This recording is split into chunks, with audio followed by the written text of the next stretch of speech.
Welcome back, Tasties and Tastettes, to another episode of FTWGT Weekly. It's your boy Lenny, joined as always, my producer extraordinaire, Dante. How are you? What up? We What up, good? gang? Gang, gang, gang. Nah, no gang affiliations here. And we are back with another fantastic episode this week. We are going to be talking A Quiet Place, Day 1. And after that, we got our guy Dave Ray back, D Ray, on the pod. Going to be getting into a little bit of that Dr. DisRespect drama, as well as he's got a fun game for us to play before we get into the taste test.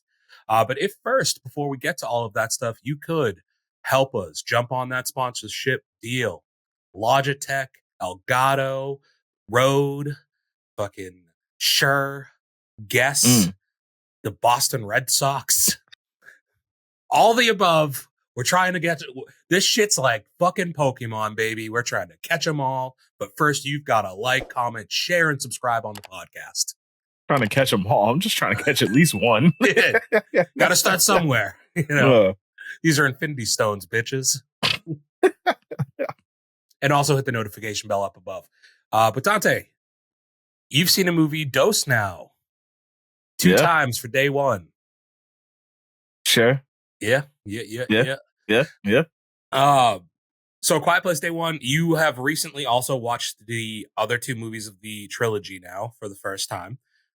Movies that I think like the first one, just A Quiet Place, kind of came out of nowhere at the time and became a sneaky hit, kind of relatively low budget. And I think the great thing for it was like people didn't go into it knowing what the fuck it was going to be.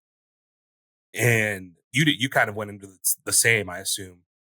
I mean, I got the overall gist of it, I guess, but like still, it's an experience to actually watch the movie and see how it plays out. Yeah, there's something to like the tension of a movie with no sound. Like, I don't know about you, like I rewatched them and like I'm watching it, I'm like there's got to be something going on. I'm like hitting the volume on my controller, like, and you're like, because like genuinely silent. I love when it switches to like the perspective of the deaf girl and it's just like everything goes dead silent and you're like, holy shit, like she's deaf. Yeah. And like you see the thing like behind her, like walking behind her and stuff like that. She has no clue because she can't hear anything. Yeah. I'm actually glad that they didn't make her like superhuman in a way where it's like she feels like the vibration or something like that. Like all of a sudden she's Daredevil. Yeah. That's whooping ass. Yeah.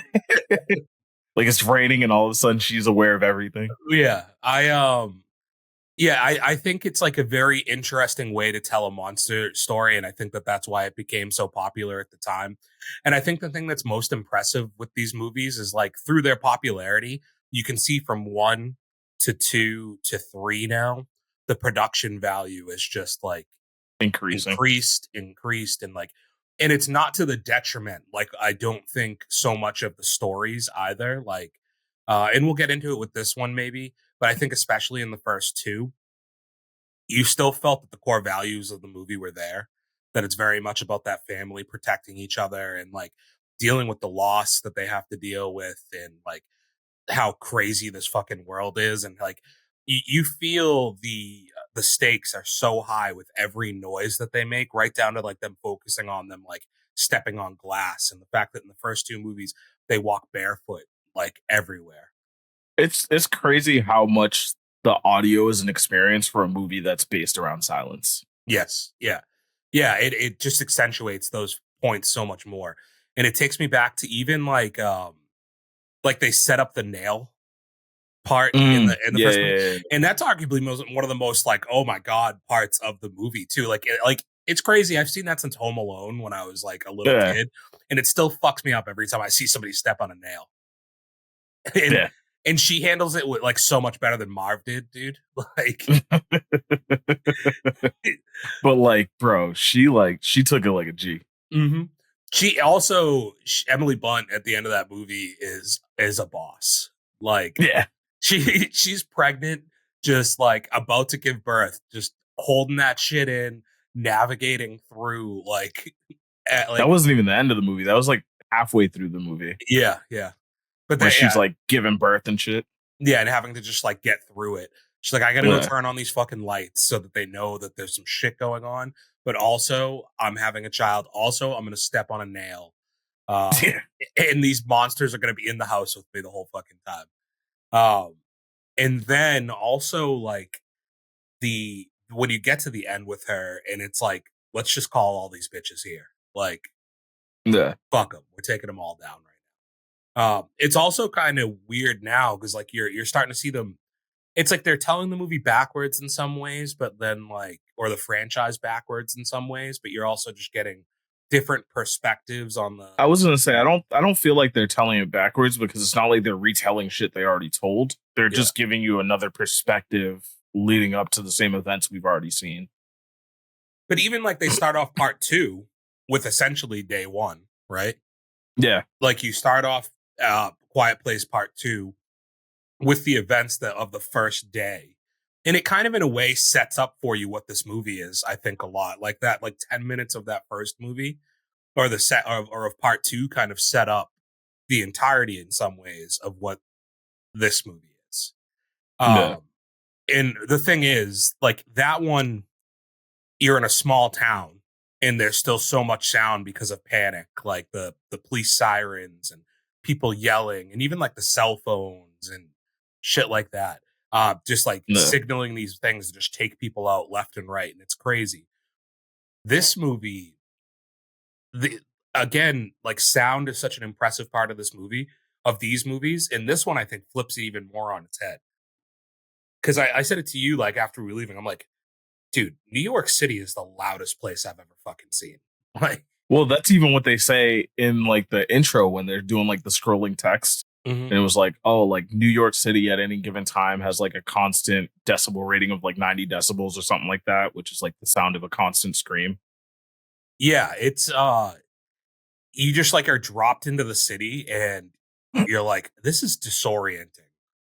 For what, and especially for what these movies have to turn into, it's so disorienting for how loud everything is, like all like going on in that city at one time.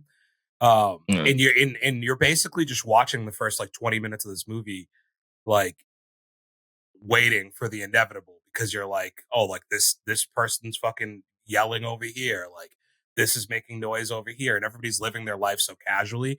And now that you know what's going to play out a lot better, you're like, this is going to be a bloodbath, right? Um, Yeah. and it very quickly turns into a bloodbath. Before we get into too much of the movie, I think I saw the numbers, but do you want to just let us know how it's doing so far? Uh, so far it is opening at 53 mil. It's the best opening for one of these movies so far. Yeah. Do we have a budget? 67 mil. Okay. And you have another week until nothing really significant comes out this week, right? There was the Horizon American Saga Chapter 1, but that's not even coming That's close. that's not going to do anything, but I mean like in the No. upcoming week, sorry. I think the only thing we have coming out this upcoming week is Maxine. Which isn't going to hurt this at all. No, not at Um all. so I mean I think we're in a space where this is going to end up doing pretty well, and it's probably going to justify us. I think that there's still probably legs that they're going to Yeah. be able to do with this movie, you know? I mean, Um also just to mention, it is still kicked to the number 2 spot by Inside Out Inside 2 Out. in the Yeah. third week. Inside Out, first movie to break $1 billion this year. So, congrats on them. Kind of crazy. A couple weeks after the Dune director was like disappointed that nobody had beat his movie for the year yet, and Inside Out was just like, all right, hold this real quick. Like, hold my beer. Yeah, we're gonna go do some shit real fast, dude. And kicked out of the fucking stadium with that one. Yeah. So getting back into A Quiet Place though, I don't like this movie. I think it's built really well on the acting performances of your two leads. And with Lupita, I think everybody is at this point known like she's kind of a G, like she's like a really Yeah. good actress, right? I think the other guy from Stranger Things, like this performance is going to launch him, right? Like I think Stranger Things season 4 got him noticed because he was awesome in that season. But like that character is so much different than like jumping into a major motion picture and having to carry as much of this movie as I feel like he did, you know? No. Not to mention you have your secondary like characters. Like I can the guy's got the toughest name in the business. Dazu. Oh, Jimon Yeah. Hansu. Yeah. Yeah. Like he's also he's a smaller part, but he's great. You have Nat Wolf, who's a very small part in the movie too. He's also very good. You mean Alex Wolf? Alex Wolf, not Nat Wolf's his brother, sorry. Alex. Yeah. But yeah, you just like I think that this movie is very much like, hey, here are these incredible acting performances, and now let's up the scale of the action and the horror that I think you've gotten through all of the other movies because of because we've changed the landscape of where it's happening, you know? And from the very beginning, I think the biggest unanswered question you still have is why is all of this happening? Right? Like, Because where did they come from? yeah, like, and we talked about this. Like, I don't know that you'll ever get the answers to that either.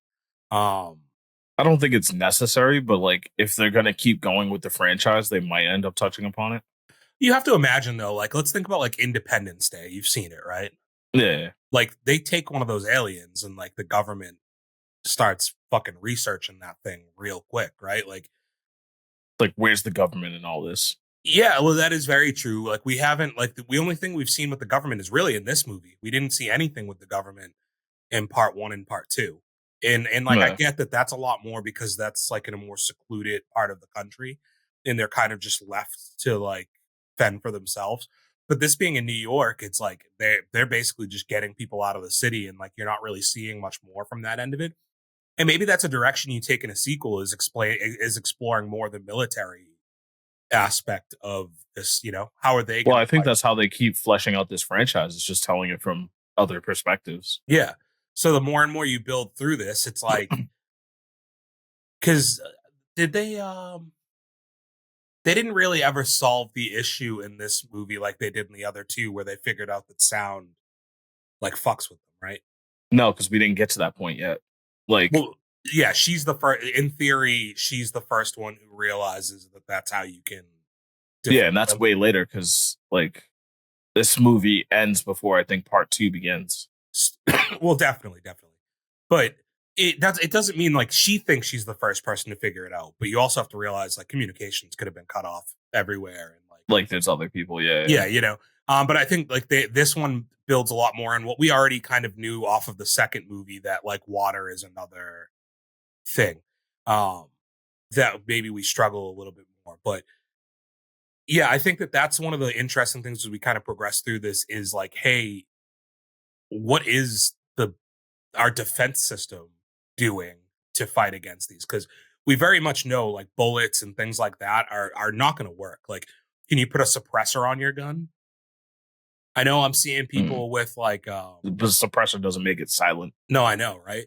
And it's also like we know that regular guns don't work, but you tell me like a Barrett 50 cal through that thing's fucking skull isn't gonna do I something. mean, based on the first movie, it seemed like it was only really effective when they like opened up their face to listen. Yeah, I think I've always wondered like whenever you see them like opening their ear and you're Yeah, seeing into like the ear canal, that like I think it wasn't we did in the second movie did the boy stab one of them in the side of the head? In like the actually, shit. water scene, I think like one of them stabbed it in the ear. Yeah, he did actually. You're right. Um, yeah, I'm just surprised like we haven't seen them like you don't want to be that close to them anyways. I guess like is the thing. Yeah, Like if you're that close to them, you're probably already dead anyways. yeah. I'm not trying to do hand to hand combat with one of these Yeah, things. yeah. What do you think, like, as a person who's just recently watched these for the first time, of these like aliens slash monsters versus like other ones you've seen in movies before?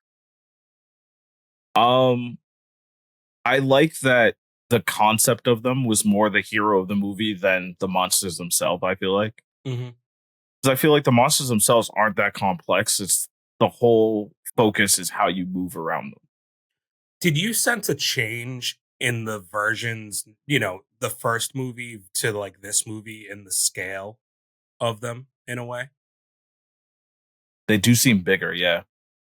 I think it's like the first movie. This is where I was talking about like the production and stuff has changed significantly. I think the budget of the first movie, you didn't really have these slow shots on them in the first movie, right? It was a lot more like they would just like jump onto something and then be back out of frame a lot of the time Yeah, I mean, I guess the only time you really had them like constantly in frame was in in the the house, basement scene. Yeah, in the house, and also in the silo, yeah, right? yeah. Um, but even those, I feel like are not very much like. I think it's a little easier the steady cam shots in the house where it's just them slowly walking through a home.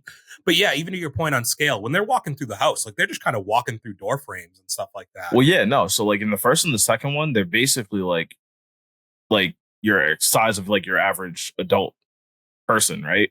Versus in this one, they're almost like 2 to 3 times the size of a person. Yeah, they're like this one. They're stepping like slowly into rooms and stuff like that, and like you're seeing like dust kick up from like every foot that they put down or hoof. Like I don't really know what that's called. Um, but you know what I mean? Like it's like you feel them a lot more in this movie, and it just feels like they're a lot bigger in this movie. You're also one of the craziest aspects of this movie is in the last one, there's a lot more in the first two, there's a lot more of like it's just one of them kind of like hears something Yeah, off because in I the think even in the distance. first one, like they were counting off the ones in their area, and there was only like 3 or 4 in the area, And it makes sense, right? Because there's not a much as much of a quieter population. area. Yeah, Yeah, it's a wider space, not as big of a population, probably searching for noises and they're not getting nearly as much out there versus you stay in a place like New York City and like it's just plentiful at all times for them to and yeah. I guess it's another question is like what is their end goal? Like are they just like And that's where I feel like that's where the hunger for an origin story on them comes from. Is like you want to know what their motivating factor is, like why are they here, that kind of stuff, and that's stuff we just don't have answers to. do they have a means of communication? Because it seems like they did in this, right? Because of the And this, scene like they called out, right? Yeah, there was the scene where they're in not really a spoiler, I don't think, but it looks like they're almost in like a nest. It's not really a yeah. nest that they're in, but doesn't he call for Yeah, more because of he them like to looks come? up and makes like a weird like sound, and they all just jump down. Yeah. So like, is there a queen? Is that like, like there's like all these things that you're kind of like, we just know these things to be kind of reactive killing machines that are feeding off of us at this point, but I don't really understand. Is their sole purpose just to like wipe out civilization? You know? Is that kind of like do you think this is interesting? Are they like a larger alien form of like locusts? Like I don't know enough about locusts, but like I don't know anything about them. my impression of them in my head is like they just like flock, like they come around once ever, however many years, right, or whatever. They're an apocalypse. They just roll through and just wipe out wherever they're going to. Yeah, I Like I mean, think in the first Mummy movie, like locusts show up and like are eating people's flesh. I think it's a lot simpler than that. I think it's just the concept of aliens are here to destroy, and they don't need a reason. Is that scarier or like is this movie better for you to not know the motivations of what's trying to kill them? I think if you have a motivation, then you have understanding, and it kind of kills off some of the suspense because you're not going to be as afraid of something you understand. Yeah. But like is that true because I think now you've gotten two movies through and I think you're understanding these things more through those two movies, right? Because you learn a lot about how humans can deal with them, right? Yeah. And now you get to this movie and I think all they had to do is change the landscape and the scenery and like you've refreshed the movie all over again. Well, I mean, the other big change too, and I think you were the one that pointed this out, is like they're moving in much larger groups. And it just, in addition to them being bigger monsters and now they're moving in larger packs, like that definitely changes things a lot too. Yeah, we didn't even actually really finish that thought. Like the craziest part of this movie is when a sound happens and it's just a swarm of like 100 of these things running through the streets and like just how it sounds like the running of the bulls Like Right. it's like a just a trample of like these things, and they're ripping buildings apart as they're running towards things, and like they sound ferocious just in the way that they move, Yeah.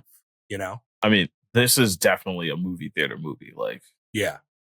visuals and audio, like all of that. Just like, Yeah, you get everything out of that Dolby like cinema experience in this movie 100%. 100%. yeah. Like this is a real proper like kickoff to like I think like things like Inside Out are obviously summer movie. We've gotten some other ones recently, but like this feels like it's got like that true summer movie theater experience to it. And it's kind of crazy because it's not a traditional action movie that's giving you that feeling either. Like I don't know Yeah. if you consider this true horror either. It's like suspense. I wouldn't call it horror as much as I call it like thriller, maybe Yeah. Yeah, I think like a that's fair. sci-fi thriller kind of thing or Mhm. something along those lines. I want to get into spoilers, so I mean, I think it kind of goes without saying. 100% recommend. Go check this Yeah. out. If you haven't watched the first two, you don't have to see them to like understand or appreciate this movie. I don't think, I mean, it has like almost no link to the first two aside from Jimon Hansu's character. which you wouldn't even understand the link in. Like, you could essentially watch this movie or the first A Quiet Place as your entry point to this franchise and watch them in the order. Like you could go with this movie, then just A Quiet Place, then part two. And I think Yeah. still very much understand, or maybe like I think that's an interesting I experiment. still think you should watch part one first before anything. Because I think part of the just like not knowing what's going on at all is part of the experience of the movie. But you're also building in scale through these movies to watch it in the correct Yeah. order. But I do think it's an interesting thing to go back now and see how the movie plays if you watch this first and then go to like the quieter area of the country and kind of see it play out a little bit. But yeah, I think you could watch this without any of the background and still really like it. But Yeah. I think it's worth watching the other ones to kind of know what you're getting yourself into a little bit. Um, and just like I don't know, the family 3, 2, 1 spoiler. Spoiler. Um, I think the thing is with the first two movies, you the depth of story in the first two movies, I think I appreciate a lot more, right? Like, I think that they do a great job of establishing stuff in the first 20 to 30 minutes of just A Quiet Place with them at the store. And, like, to your point, how quiet it is in the store and like how every little noise, like, she catches the thing about to fall off of the shelf and like saves that from happening. Um, to her like trying to be a good older sister and giving the kid his toy back and like that leading to the death of like their youngest brother Yeah. and how that kind of sets up this whole like this the family story through the whole movie to the point where I think you can emotionally like understand why each character is the way that they are. You can understand from a kid's perspective being like, my dad doesn't love me anymore. And like having this like self hatred for yourself because you feel responsible for what happened to your little brother. How the other brother is like traumatized with fear from watching that happen and he doesn't want to die. And then how the dad can be upset because he feels like he's a failure Like to he's let the his family down. Yeah. yeah, he couldn't protect them. And then the wife being kind of the one just trying to keep everything together, right? Like emotionally be there and understanding for all these aspects of that. And then you add in the fact that she's pregnant and like I think there's just a lot of layers to the emotional storyline that you get in the first. And then having to deal with those losses in the second and how the daughter is still trying to make good on like, now her dad's gone in the second movie and like I need to make amends and like he sacrificed himself for me and like things like that, right? And even right down to also the what's his name? I can't remember his name now. In the second movie, the guy who played Scarecrow. Oh, I don't know what his name is either, but I know what you're talking about. Can you Like look it up? Because when they finally left the house. it's gonna bother me. Yeah. But like his story in that movie of like losing his family and kind of just like giving up on everything, you know? Uh, Got his name. Killian Murphy. Killian Murphy. Thank you. Yeah. I like that's such an easy name. Fuck.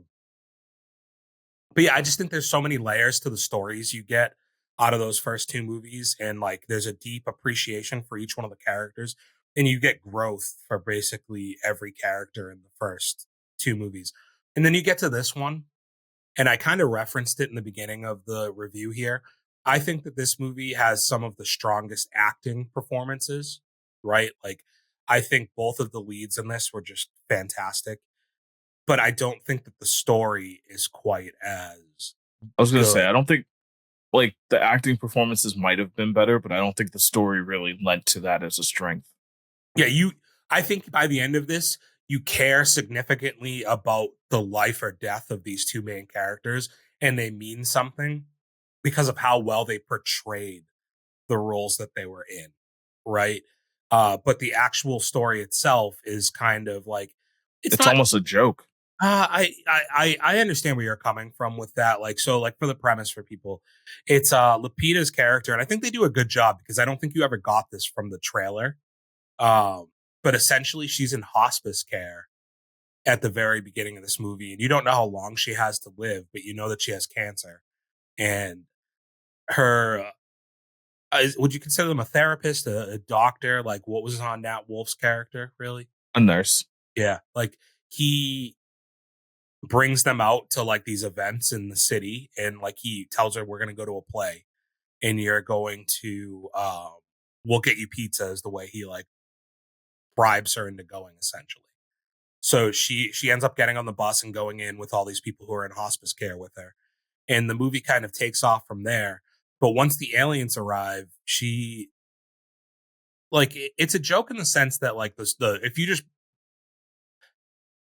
with no explanation give the plot to this movie, right? Like if you give no context to it, it very much is like she wants to go get a slice of New York pizza before she dies and is determined to make it across the city with all of these aliens that will just murder you for making the smallest sound. Like, and she goes through hell to basically get a piece of pizza is her goal.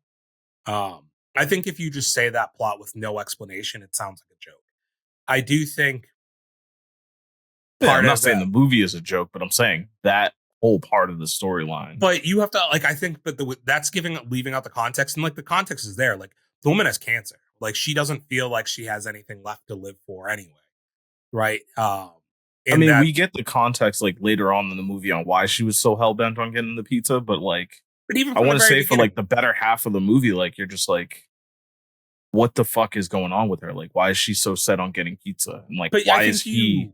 you get it even in the very first scene of her in that group session with the poem that she writes for them. Like she's angry, she's mad at having cancer. She's like this whole prospect of like like she feels like she's already lost this battle, right? Like she is given into the idea of death. Like she is defeated by this idea that this is coming for her, and she's essentially given up.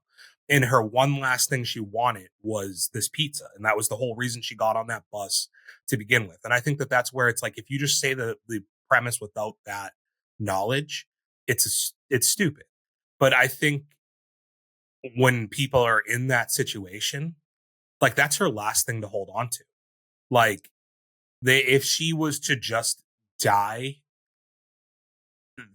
I think it's less fulfilling to her. And I think that the one last thing she wants to accomplish in this life is getting back to, and to your point, you find out this later in the movie, and I think it gives better, even more context. But like you get to this point where it's like, it's not so much the pizza, it's getting back to what that meant to me.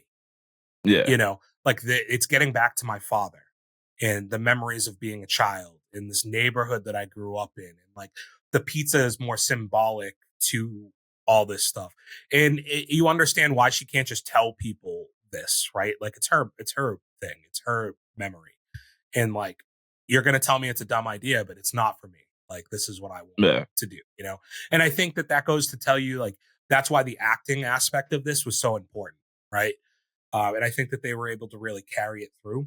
Yeah, you It, put a bad actor in that role, and all of a sudden, this is just as ridiculous as we're making it sound. But like, yeah, and you end up with her coming across. I don't know his name in real life. I don't know his name in the movie either. But the character you've seen in the trailer with her, um, and I keep saying Eddie because like that's just the name I remember him as in Stranger Things. close enough, Eric. All right, so you kind of meet him, and his story's not quite as fleshed out, but like His probably aggravated me the most yeah, because because, he was like, just a pussy basically.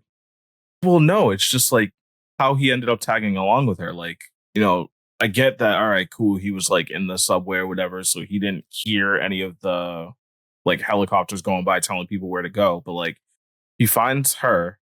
She tells him like, "Hey, safety is that way. Get to the pier. Like they're getting everybody off on boats. I'm going this way for pizza though." And he's like, "Oh yeah, bet. Let's do that." I think a couple things. Like I think there was that moment with the cat, right, when which we haven't even gotten into the cat. Yeah. But like he has that moment where he comes out of the water and the first thing he sees is the cat. And like he has this like moment. And I don't know if they ever really explain what that moment is, but I feel like that has They something to don't do give with it. depth to his character to make that mean anything, though. You know what I mean? Yeah. But I think we have the knowledge as the viewer of seeing that she just led these kids to the people going to the water, and 90% of them got fucking torn apart. Yeah. So, in theory, I get what you're saying, but it might have been the smartest thing he could have done just going with her, you know? I mean, it worked out for him in the end. I don't know if that necessarily makes it the smartest thing. Sure. And I made the joke. It's like, because he was almost like a lost pet, just like following her for a lot of the first interactions that they have, you know? Yeah. And she tries to leave him on like multiple occasions. Um, but I think though you don't maybe get the depth with his character, the way he carries the character itself and the way he portrays things, and I think you do get a certain level of growth from his character. Because he's still pussy through most of it, but like the scene in the nest, I think if that happens 30 minutes earlier in the movie, he's dead. Like he's a goner, right? But he's grown enough that he's able to have this thing basically right in his face and keep himself together because he knows he has to get back to her, basically. Because you think back, right before that is the scene in the subway where he essentially Yeah. almost gets them killed because he can't hold himself together in the He's having a water. panic attack. Yeah. Yeah, you know. So I think just that those little things alone, you see growth in the character, even if you're not getting the depth and story to his character. You know, um, so I think that this is an important question because the cat is the cat a great character in the movie or is it a bad character?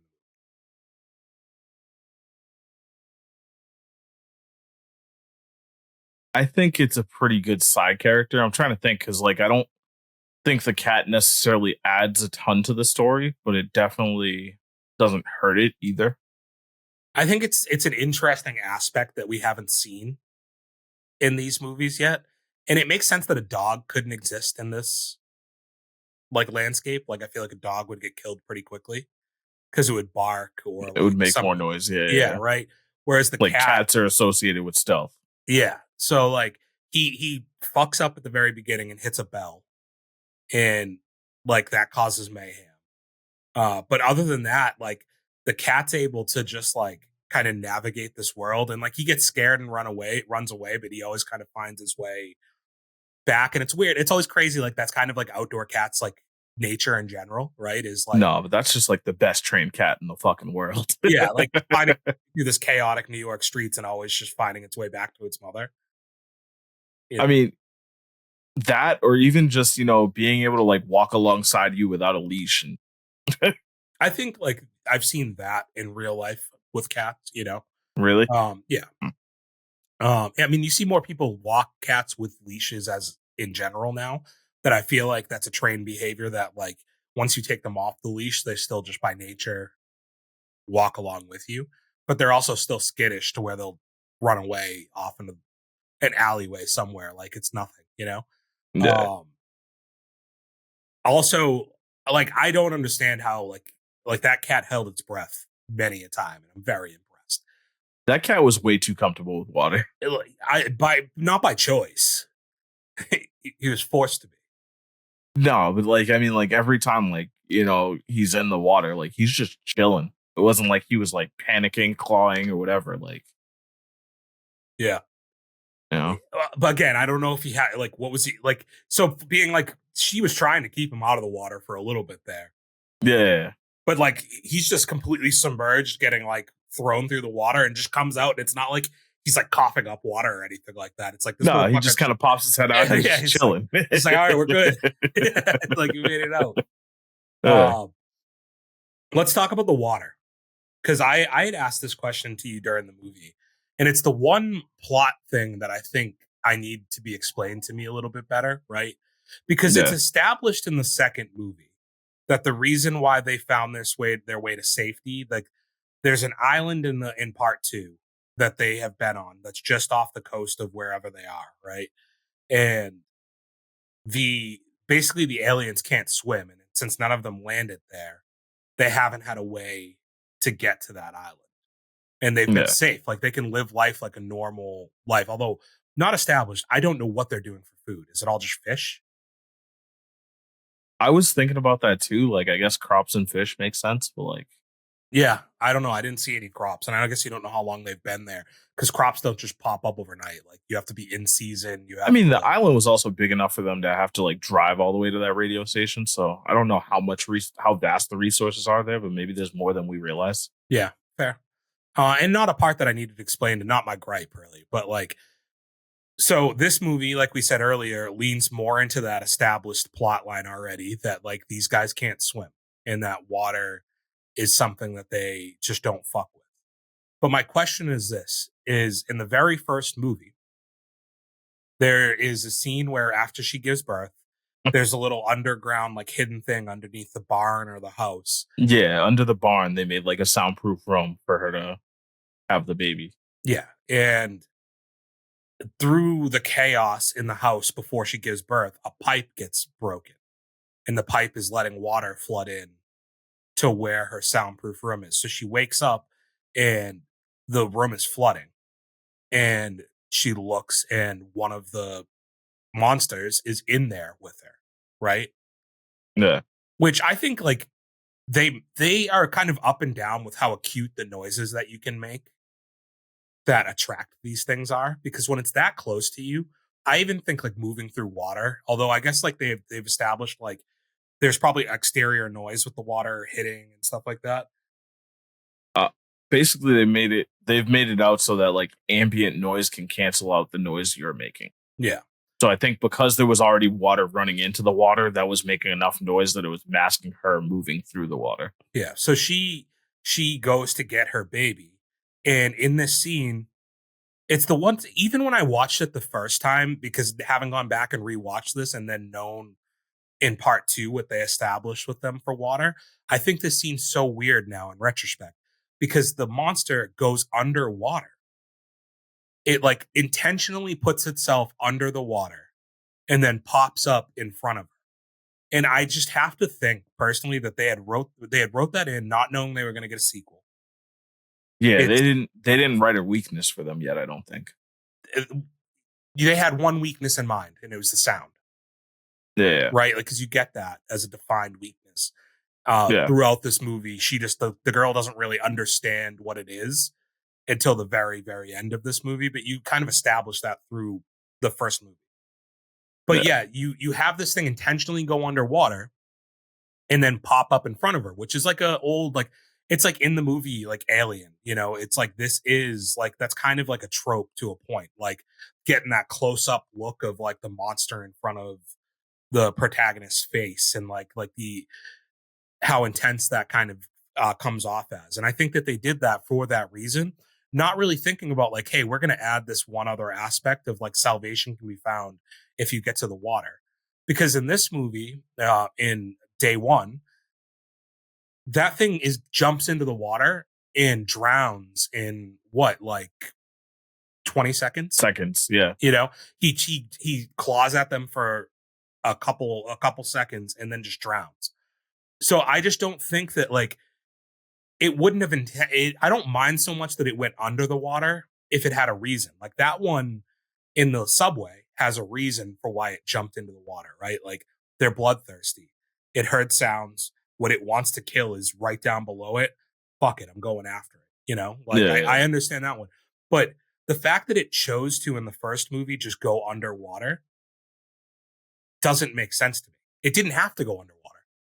That thing can kill anything it wants to kill, right? Like it doesn't need to be sneaky Yeah. about the way it kills things. So like that's kind of one of those ones where I think plot wise, I feel like they probably wish they could have that back, and they almost want you to like it feels like they almost want you to forget about it, right?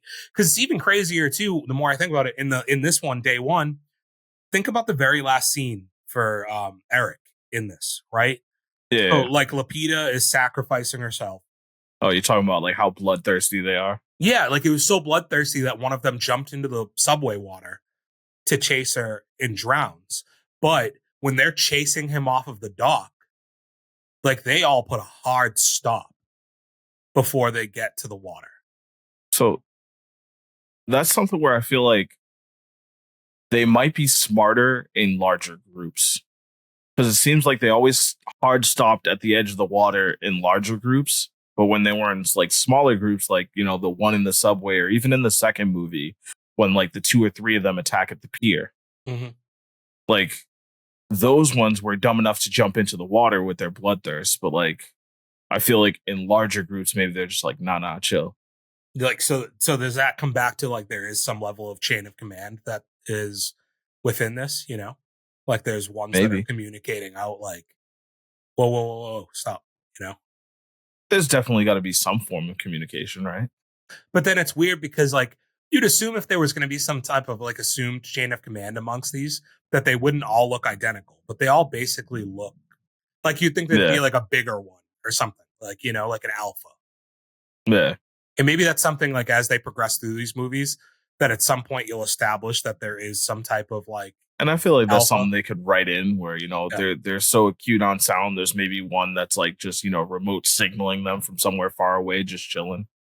That's like bigger than the rest of them or something. I don't know, maybe like a queen bee or something like that. Beyonce in this bitch. Yeah, Beyonce is gonna voice our next monster. um, but yeah, like so Lupita's character by the end of this just kind of makes her like sacrifice. She gets to like where she wants to. She feels the disappointment of like there not being like Patsy's pizza that she wants to get to is no longer really there, which we kind of I think knew was going to be the case.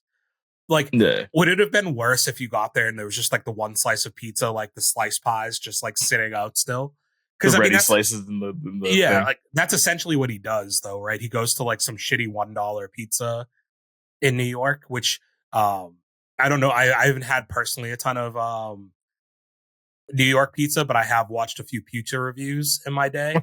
And like I know that those are the worst slices in New York, are the ones that say like $1 slice on the outside. Mm. So like he got that pizza and I was like, oh, that's gotta be terrible. Like that's gonna be a bad. And you almost even see it in her reaction. Like she Yeah. takes that first bite and almost pauses, like, Yeah. this ain't it. It's so, you know, I just gotta imagine. Yeah, I gotta use my imagination for this one. Yeah.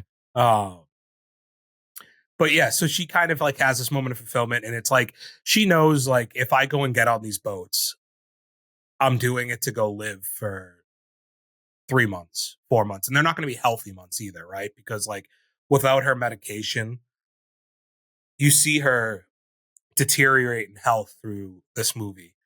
Um, and not like I don't know if they put enough of an onus on how much she was deteriorating, like until you get to the church where it's like she's just like gassed out at this point Yeah. because she's gone through so much and he has to go and get her the medication.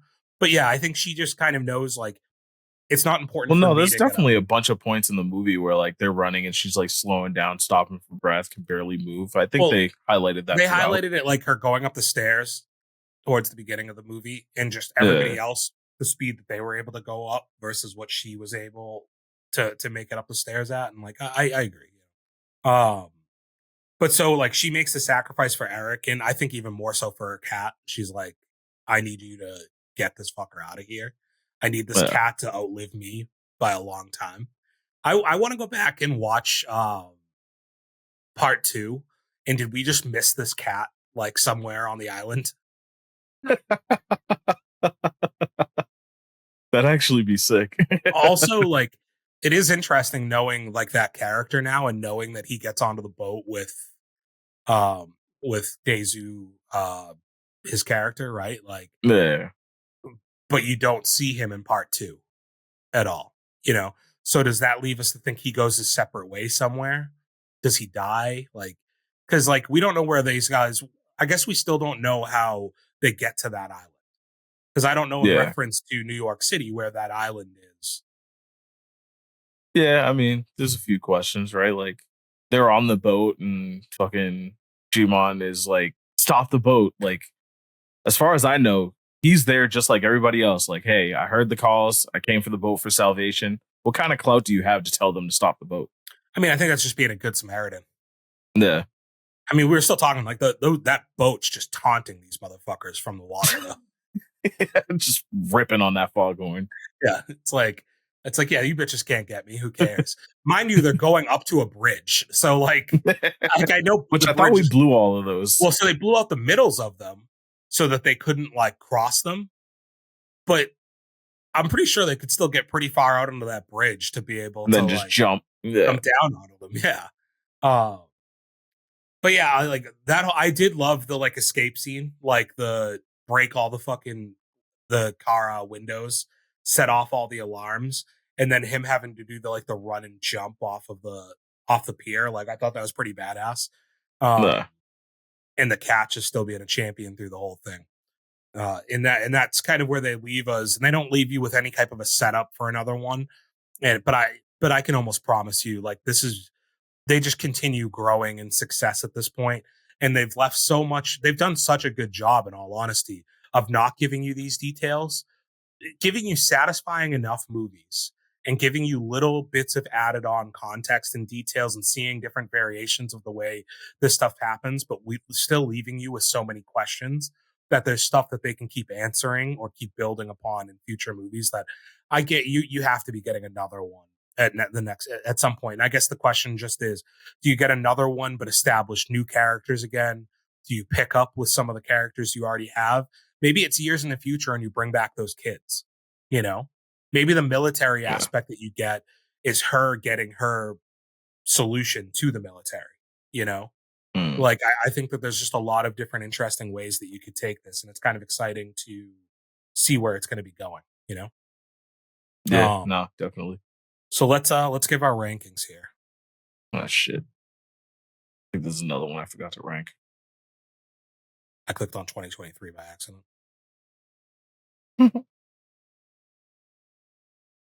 um, So I was a little torn on ranking this one because overall I was really high on the viewing experience.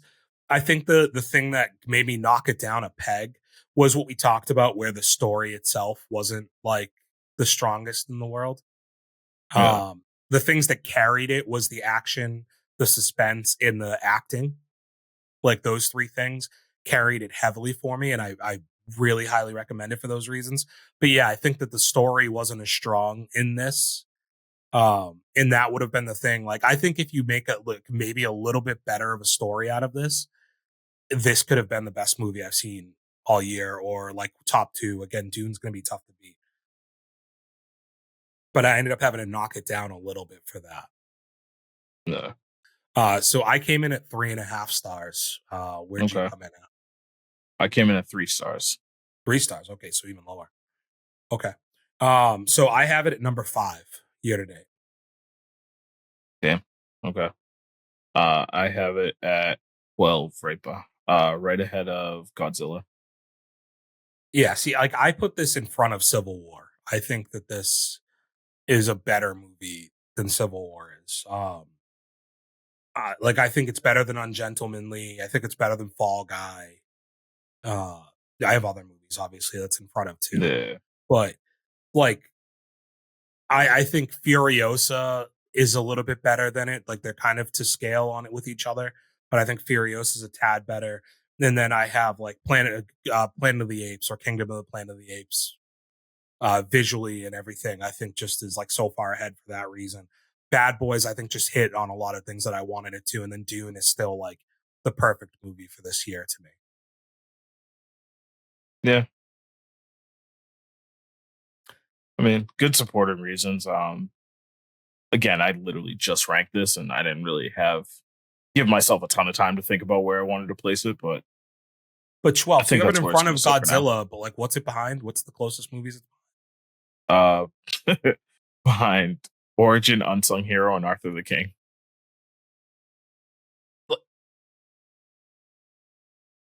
Dude, Yeah, yeah. No, it might move. dude, It's probably going to move. you are This gassing Unsung Hero and Arthur the oh, King so much, man. Like they're fine those movies. movies are great. No, dude, no, no, no, no. Like Whatever they're perfectly fine. I liked them. This is better than Unsung Hero, dude. for you. Like um, Origin's fallen out of my top 10 now. So Oh, it's already out of my top 10, I think. yeah, but you put this behind it. It's funny. I Oh, have never mind. It's 9. now. To be fair, I have Origin at 3.5 stars, and I have this at 3.5 stars.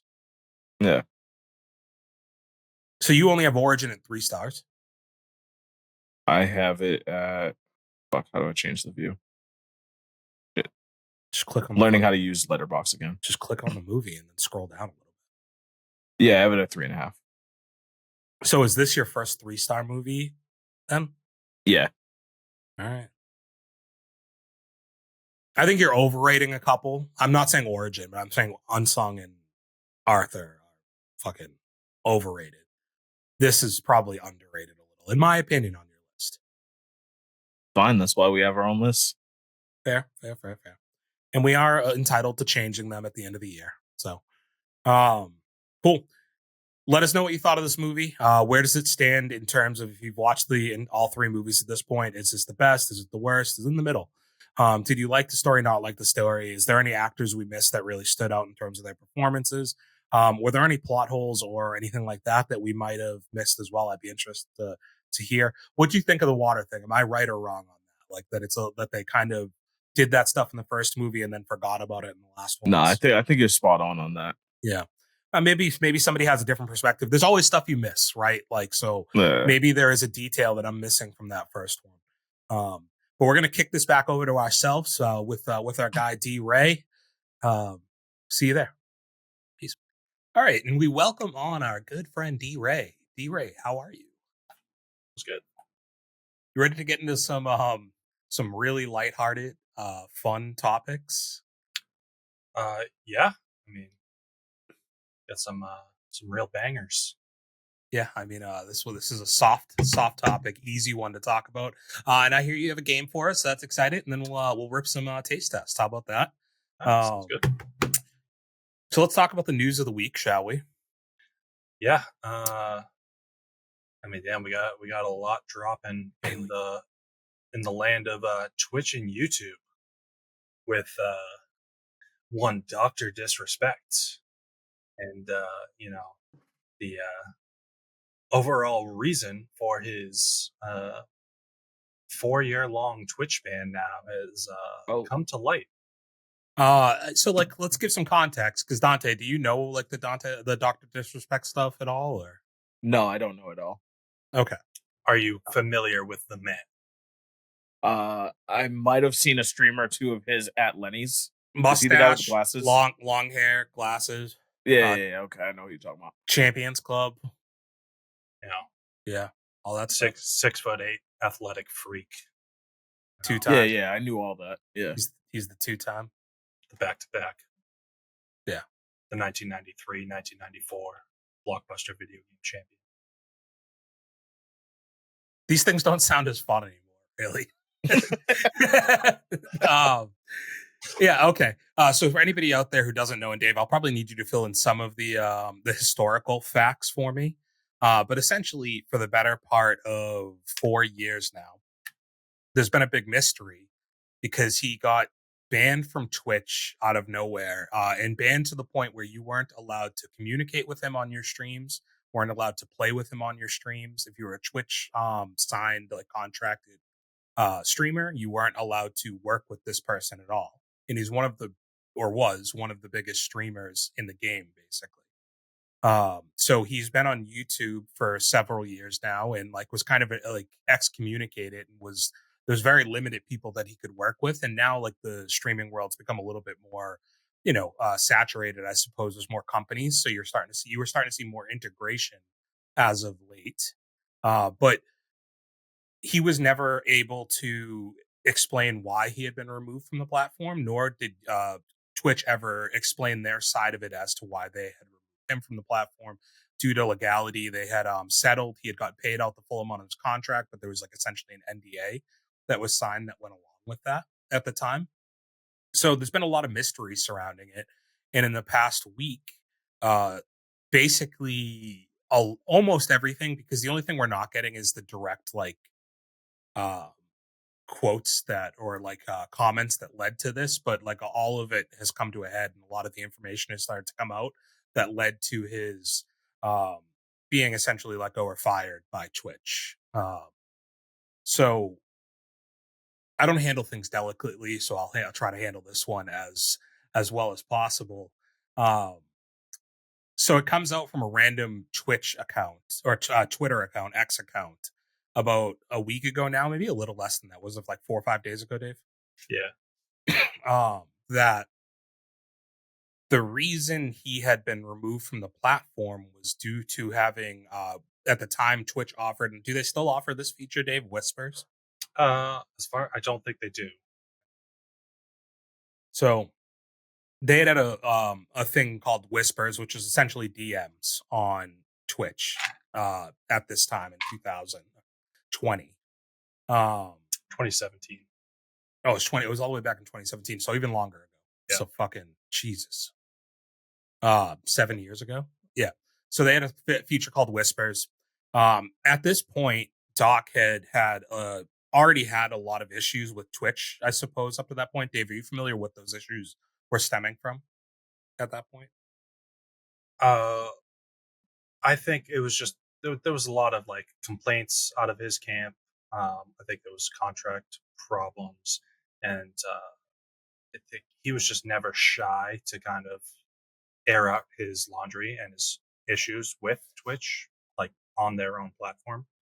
Um, so I think there was on a couple accounts, a couple of people, our former employees, were saying that like that Twitch was kind of looking for ways to kind of get rid of him or quiet him down or something along those lines. Um, and then they kind of ended up finding their reason. Yeah, so they had essentially singled him out because they didn't like people on at Twitch did not like him, and were monitoring him, trying to do anything to like uncover reasons to not have to work with him any longer. To the point where it seems as though in some ways they had illegally been monitoring his direct messages. And at the time in those direct messages, he was communicating with a minor is what has come out. And essentially a Twitter account last week was like the reason he got released from his contract was due to communications with a minor. And this led to everybody obviously being like, whoa, what the fuck? Like, this is the most information we've gotten about this. Some people immediately going right to he's a pedophile.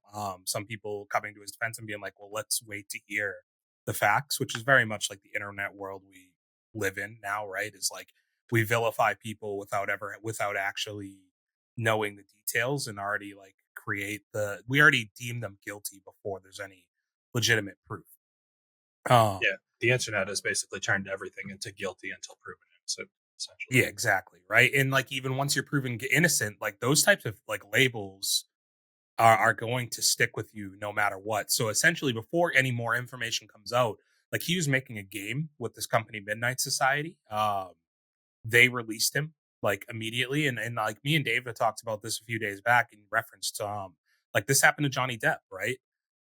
Johnny Depp got all these labels from the Amber Heard stuff to the point where he loses his Pirates of the Caribbean role. Like he starts losing like contracts with Disney before anything was ever proven or said to be true.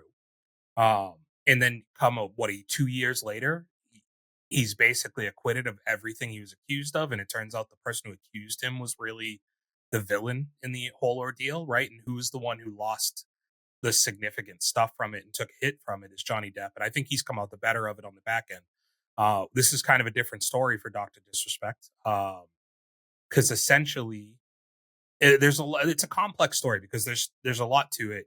But from what Doc releases, so Doc puts out a statement because it comes to a point where he can't not say anything anymore. He was hiding behind the NDA that he NDA. had, right? Like Yeah. there's nothing I can say about it. Um, but he was like, I have to say something at this point because this is getting out of control. And he So puts at the out time of him making the statement, is that MDA no longer valid? well, that was the concern, but I think he did enough to like not explicitly say anything Mm. um like that would like completely get it out, like hurt him. I'm trying to pull up the exact statement now I have the tweet pulled up. to you, okay, because I Yeah. don't have Twitter logged in on if you uh can hit that for us, Dave, that would be great. I can't read it. It's too small for me. Read it. I just don't want to get it bad, like have it wrong. It's still ineligible. Edible. I I'm mean, just, Inedible. Yeah. yeah, I'm fucking up the words. can you Okay. make that screen I bigger? so I think I have it pulled up on my side. So just leave it up there. Alright. Is it from June 25th, correct? Is there a date on this? Towards the bottom. Yeah. Yeah. Okay. It's kind of long, so I don't know if I'll bang out the whole thing, but basically, the Twitch ban is what it starts with. And he says, "Hello, I'd like to make a quick statement.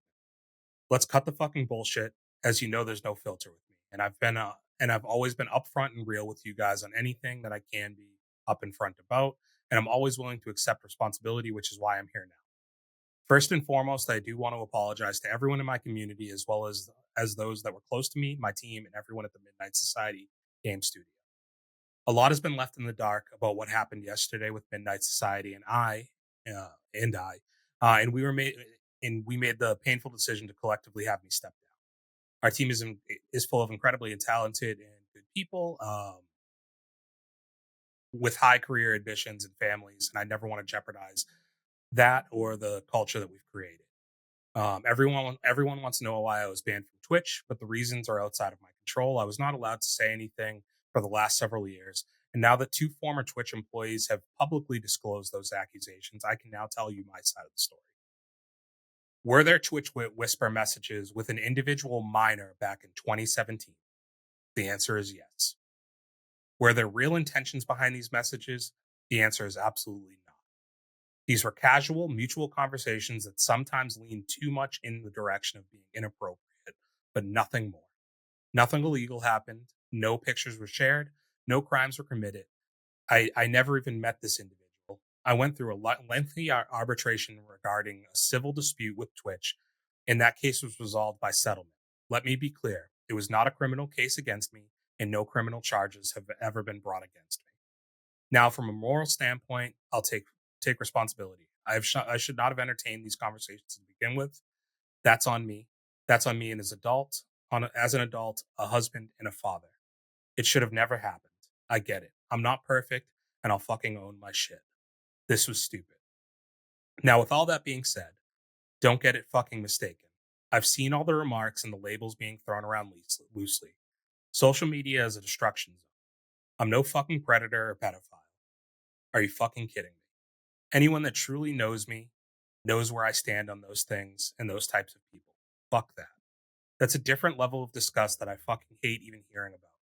Don't be labeling me as the worst of the worst with your exaggerations. Get the fuck out of here with that shit. Do I need to keep reading all this? Should I keep reading all of this? Do we get the gist? We get the gist of it. Okay. So any reactions to the statement first and foremost? Because there's like a glaring word that everybody's very much hung up on in that statement. What, the fact that he's like acknowledging that he engaged with a minor? Yes. An So individual. the part that behind that is he edited that tweet 3 times. Mm. So the first time he put it, it had the minor part, right? So it had with an individual minor back in 2017. Then he edited it to take minor out. And then everybody called him out on it. And he had to put it back in. Mm. Okay.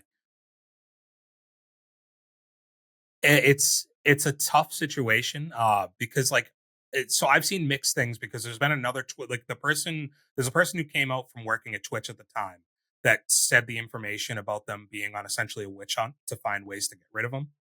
And they also I've read in those statements that he did not know that she was 17, but then I feel like I've seen counter stuff to that have said that he was aware. Well, and nowhere in his statement did he Claim he didn't know.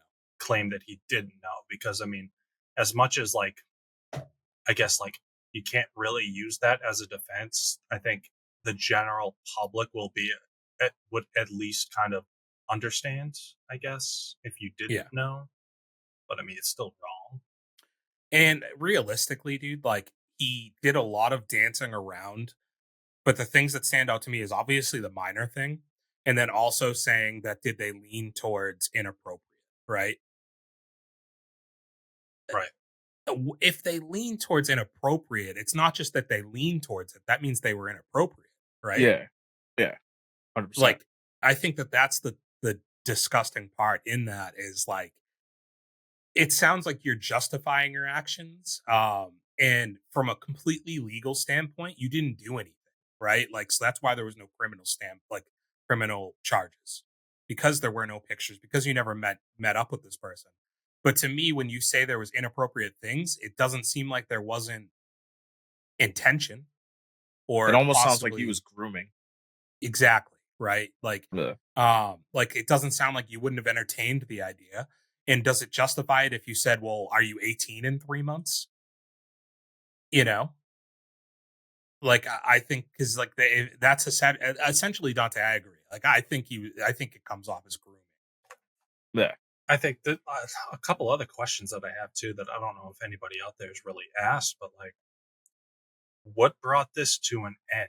Like, did the ban happen mid conversation, like the back and forth, or did this play out and then he backed out and then it was found? With Yeah. no knowledge of the situation, it almost sounds like this was going on for a while, which caught it, banned him. And Actually, no, yeah, you're right, because I don't think he wasn't banned until 2020. Yeah. So I mean, was she? But if that's the case, then she was over the age of 18 by the time it was caught. Maybe. I mean, There's an article. We don't know how old this girl is. There's an article that just came out as well from Rolling Stones in the past like couple hours. I guess I didn't read the article. I read a couple headlines from it because that's what I tend to do.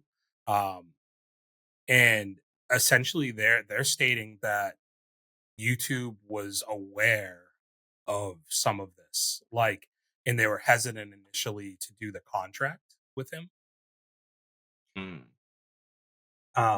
Think about it now too. Like, so if all this was going down in 2017, that's also right around the same time that the whole stuff came out about him actually cheating on his wife and him stepping away for like 3 or 4 months.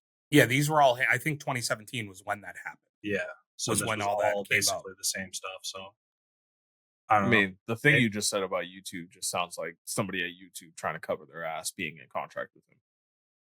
Well, it's only hurting them if they were aware of this prior to, you know. Yeah, it's not going to make them look good if they knowingly engaged in a contract with somebody who had this type of stuff going on.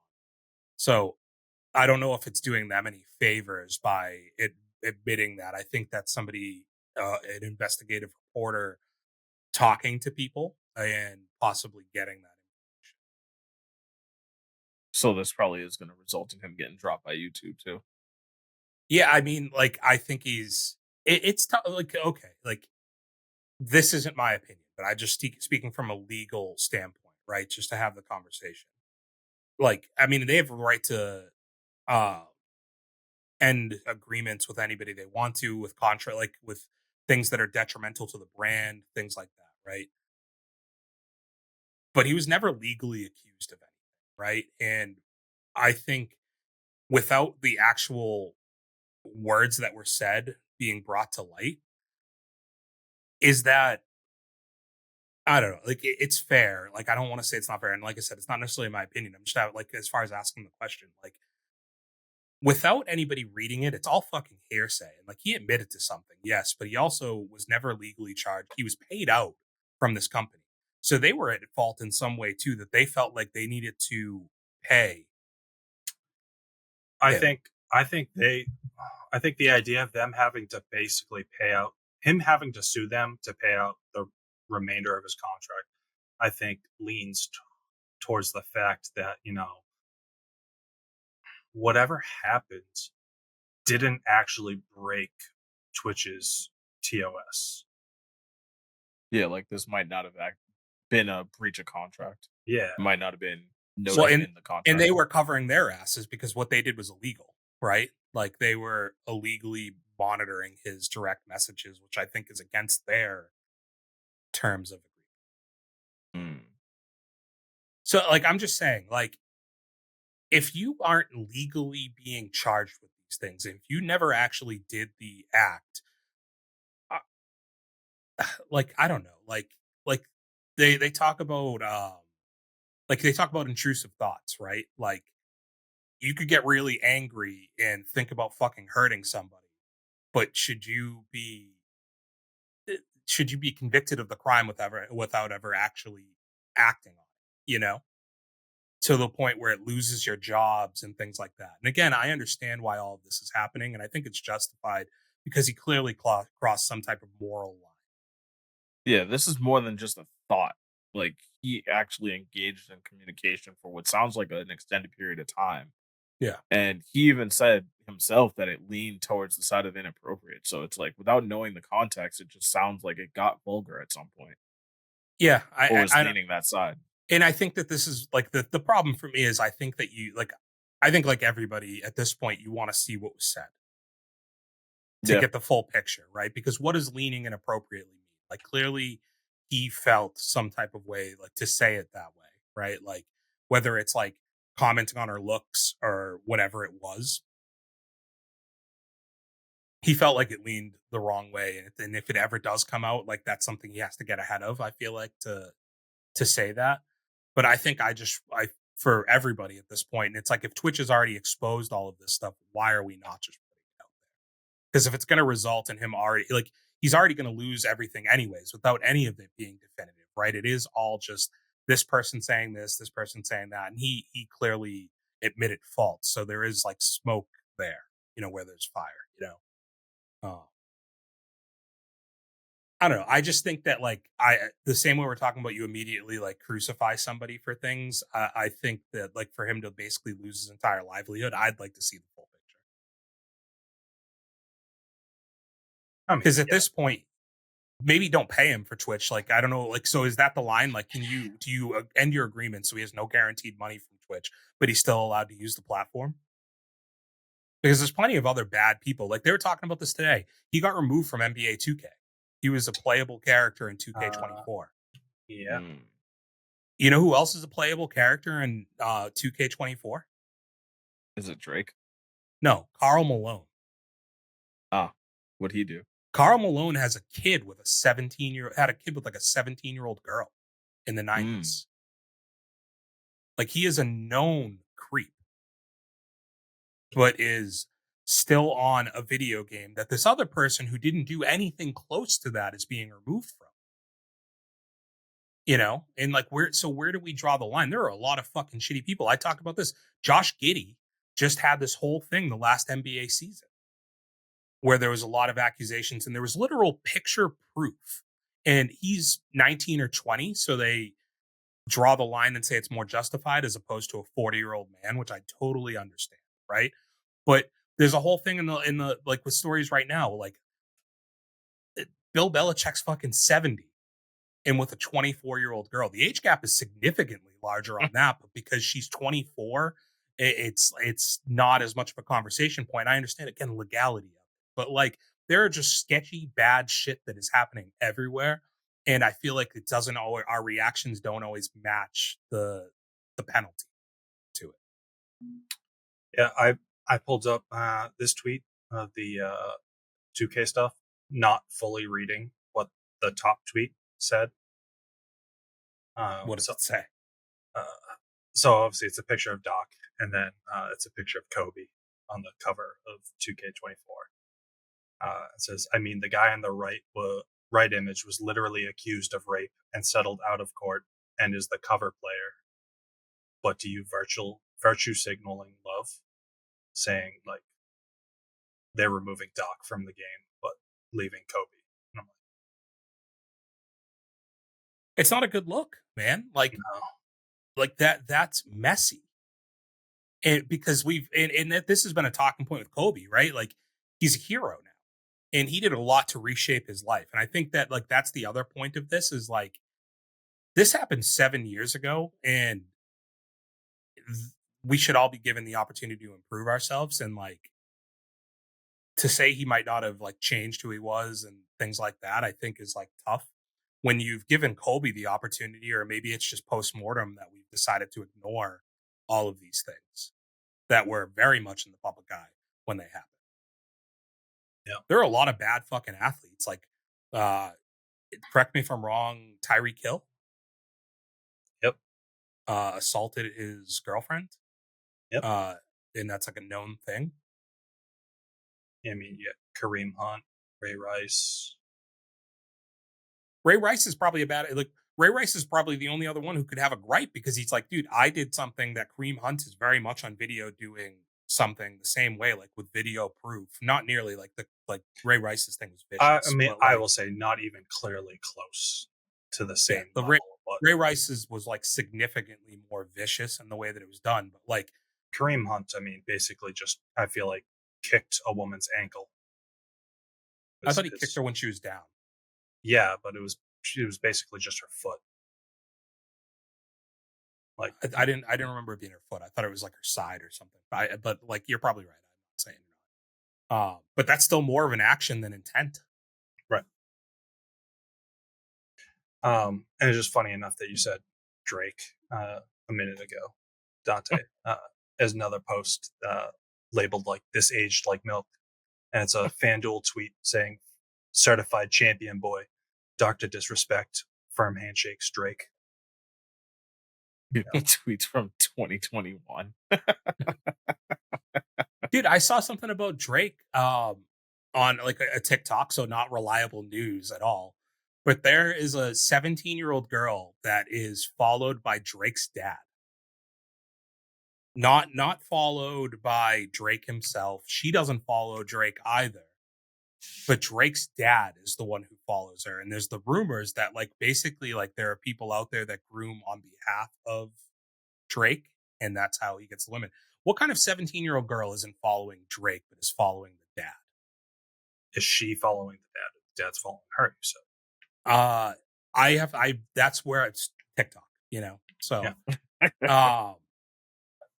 it just seems a little fishy, you know, coming off of all the stuff that's been rumored out there. And again, it's rumor, it's nothing proven. But there's a lot of people who've said that like essentially there's a private thing set up for Drake that he like grooms local girls. Like that's essentially like they use it like a Tinder idea, but it's not actually Tinder. It's like these guys go and meet up with these girls and bring them back to the house for them. There's like many videos about that. Why can't people just be fucking normal? I think it's a power thing in some ways, right? Like it's being in a position of power. Like I think some of it for these guys is feeling untouchable. I mean, power gets you the means, but that doesn't control your desire. Like to want to do that, it's just Yeah. fucking sick. Yeah. Yeah, I don't want to lose the plot at all on this because at the end of the day, dude, it's unacceptable, like what he did and like, you know, whatever the repercussions. Because at the end of the day, even if he loses his YouTube contract, getting paid out by the Twitch stuff alone has probably set him up to be fine with whatever happens, you know? So he can go hide away and not be shown for however many years. And maybe just like fucking Kobe, like 10 years pass and you pop up and like it's all is forgiven again, you know? I think the dude just needs to go away, disappear. I think this is it. He's just got to go. I mean, like, it's weird because I think if he was to start streaming again, there are people that are so die hard Yeah, and we he'll live in have like this fans culture no matter that like what. there's going to be people who show up just to be like we stand by you, you know, like Yeah. whether it's right or wrong. I think the thing that hurts him is basically any friend that he has that he did content with Yep. has backed off of him. Like they've Yep. come out and like Nick Merckx did, Tim the Tatman did, Z Laner did. Like there's like several of the people that are his highest profile friends that he plays with consistently that have all come out and been like, yeah, I mean, this is unacceptable. I can't be a part of this, you know? So like, The other part of that is they kind of have to. yeah, you do. You 100% The do. And especially you look at a person like Nick Merckx, who's like, you know, got this whole protect the kids thing that has essentially gotten him canceled in some ways across like the internet.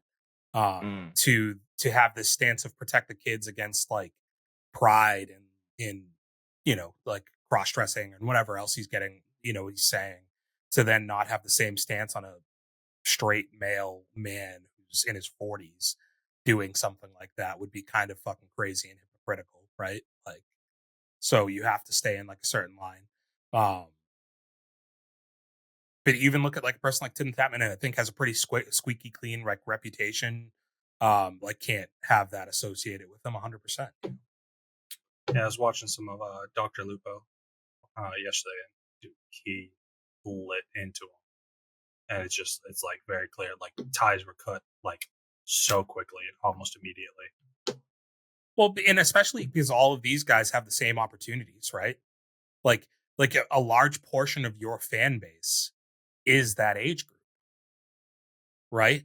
Like, you can't like that. That's I think that's the scarier part of all of this. And like, I'm surprised. Do you think it's surprising it only happened once? Um, I mean, I don't know if we only know that it happened once. yeah, I was gonna say he only got caught once. Yeah, But Twitch, if they're monitoring him for all of this stuff, I guess there's other platforms that there's maybe other I was gonna ways say to that's not your only communicate. way to Yeah, communicate with people. yeah, yeah. It just seemed like I would just assumed there would have been more. Like if that was like something he was doing and felt safe enough to do it, that like it would have popped up. You know, it's a I don't know, like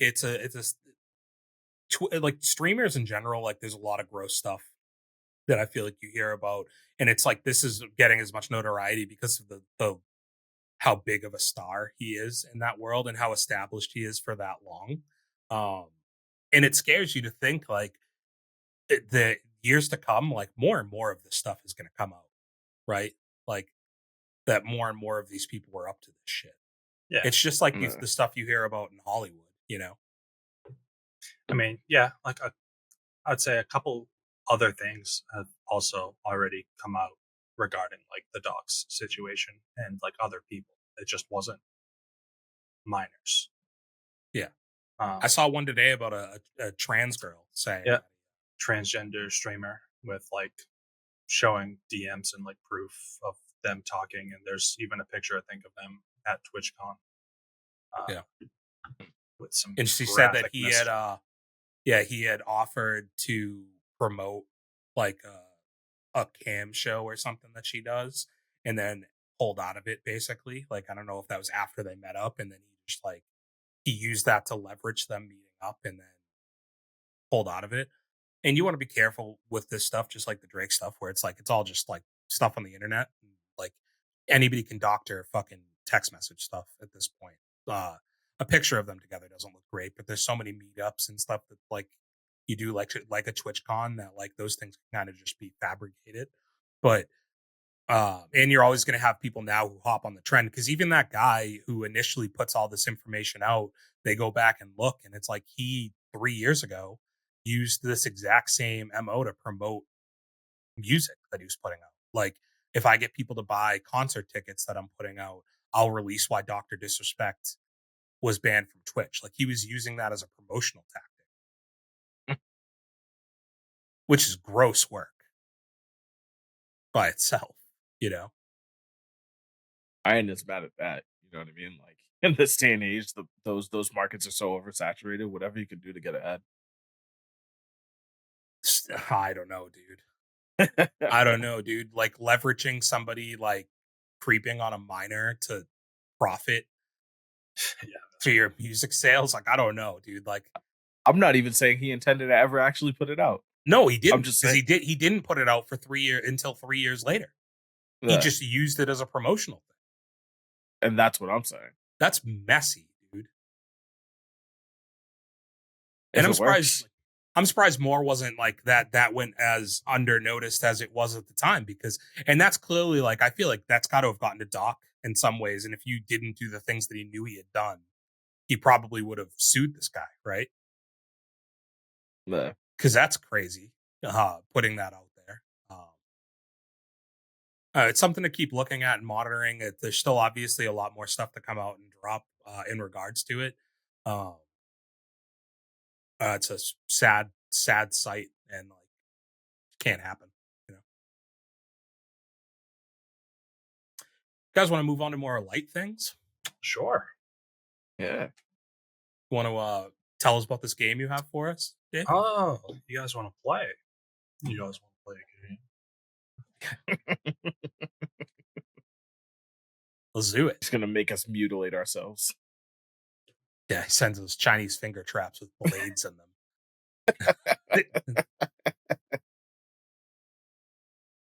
All right, let's play a little game called Who Dat? Dante, you're gonna get smoked, dude. I don't know who that is. Oh my God. I have a whiteboard. All right, Dante's got an iPad. Yeah. Yeah, I didn't know I was going to see Dante today, so I didn't bring him away. It's my bad. Kind of fucked up, honestly. Just wanted to see me fail. You could have fucking communicated with him instead of trying to pull some games, dude. All right, so we're gonna guess Who Dat. Increasing difficulty. I don't know. Like, I don't know exactly what is considered difficult in this category, but I tried. Everything. It is going to be 12 rounds. I will be giving you guys pictures of essentially an actor's, just like iframe. All right. You guys are going to be trying to just guess. Trying to guess who dat. There being 12 actors. Question 1 is going to be worth 1 point. Question 2 worth 2 points, and so on. Question 12 will be 12 points. I'm getting set up heavily. Now, there is also a theme. If you can also guess the theme, you will get a bonus inverse points. So if you can guess the theme on question 1, you will get 12 added extra points. And that goes down. So if you don't get the theme until the last question, question 12, you'll get 1 bonus point because you will have seen 12 faces. Dante, ask him what a theme is because I know you don't understand. Yeah, I have no idea. So there's has something in common. They all have something in common. Okay. If you incorrectly guess the theme, you will lose 5 points. I'm fucked. Dave, you just did this to torture Dante. That's what it sounds like to me. I'm fucked. Like, I don't even know how good I'm gonna do, but I will fucking be so ashamed if you smoke me in this, Dante. Like, I might not come back on the goddamn podcast. Now, if you do decide to guess the theme on one of the questions, the theme needs to be guessed during your face guess, not after the reveal of the face. All Got right. it. So you will also write your So theme. this is turn based. No, so this is why you guys both have whiteboards. So you both are answering at the same time. All right. But as you're answering question 4, if you think you know what the theme is, you also write down the theme on your answer before you turn. Gotcha. Okay. All right. Hit so us. I have a slide. Here is face number 1. Worth 1 point. Does spelling matter? No, I will not dock for spelling. All right, let me know when you want me to go. And I obviously already have a guess as the theme, but I won't. All right, Dante, let me know when you lock it in. I'm ready. All right, boys, flip it. Al Pacino and Mark Ruffalo. Dante. The correct answer is Dante. Mark Ruffalo. Dante. Now, I'm not going to lie. When I cropped that face and I looked at it for the first time, I can see Al Pacino. So I don't get fucking shoot him, Bale. That was if that's in any way that this is gonna go. This yeah. No, I'm fucked. You put that out, I was like, well, this is too easy. Well, that's question number 1. All right, so here it gets harder from here. Question number 2. You know what the question now is? Am I gonna get any of these right? I think you better.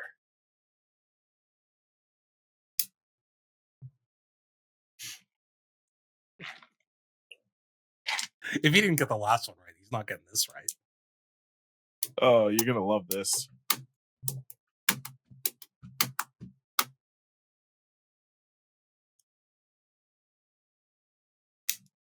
All right, ready? We good? Ready? You ready? Yeah. Dante? Yeah. All right. Well, that's Willem Dafoe. That dude that plays Green Goblin.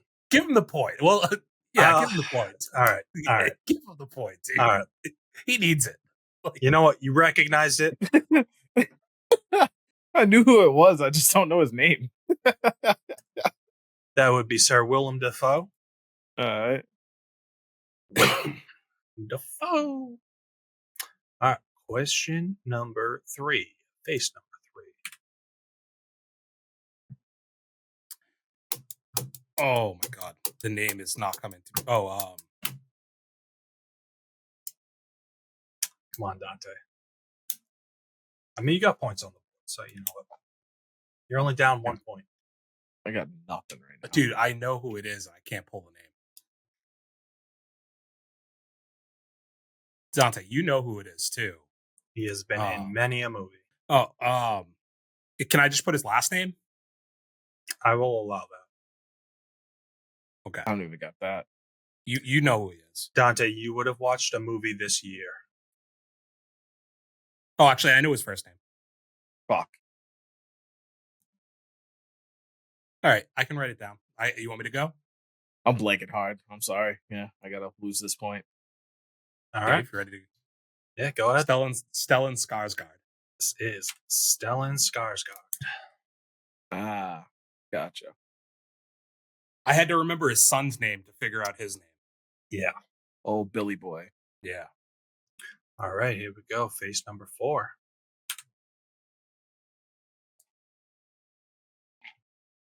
The fuck?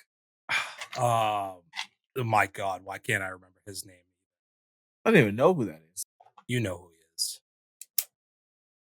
But I understand the commonality between 3 out of the 4 now, but I just can't pull. And I also just can't remember his name. You got face blindness, Dante, for old white men? I think so. You got any black actors in here? You might have 1 or 2. Wow, this is a racist game.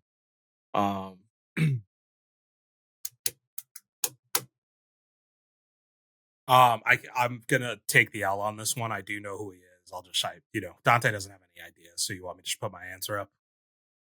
Dante, you should have to write something. Just Yeah, guess give me a old name, white man. men.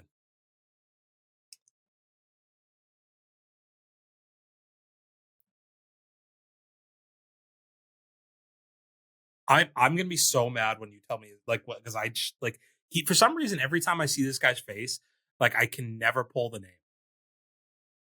We good, Dante? Yeah, I wrote something. Oh, what do you got? Mark White, Jonah Jameson, Yeah. J.K. Simmons. J.K. Simmons. Fuck. I kept saying in my head it was just John C. Riley the whole time. Now, Lenny, I know, and I'm like, I know it's not his name. Lenny, are you going to play with respect here that you didn't know the name, but we'll give Dante the name for the character? So you don't get the points? I don't want the points. No, I Got don't. it. Okay. Fine. Okay. He has 0. He would have 0 points right now. I can't like. His only hope is to guess the theme, which is not looking great right now. There is a very clear commonality between 3 of the 4. I just can't figure out. Actually, no. I do think I know. Still, I think mine still plays. Okay. You might want to guess it on the next round because they're diminishing in points. Sure. Question number 5.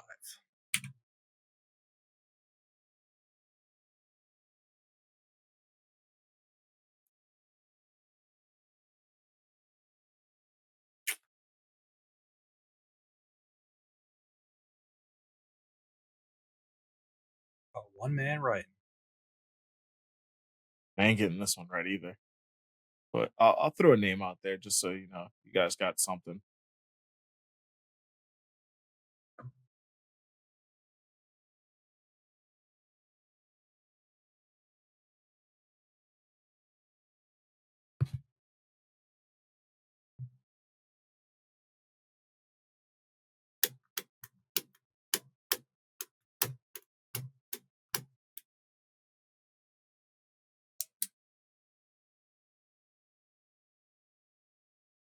All right.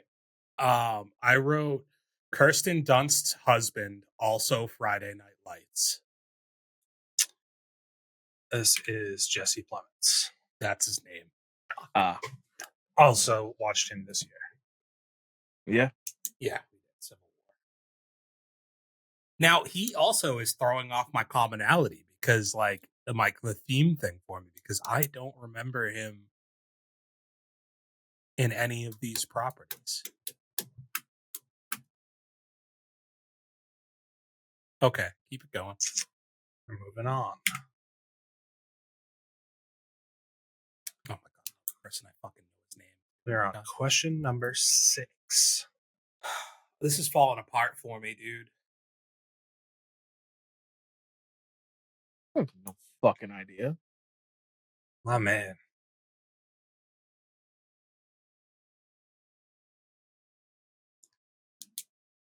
Like movies is supposed to be your thing, boys.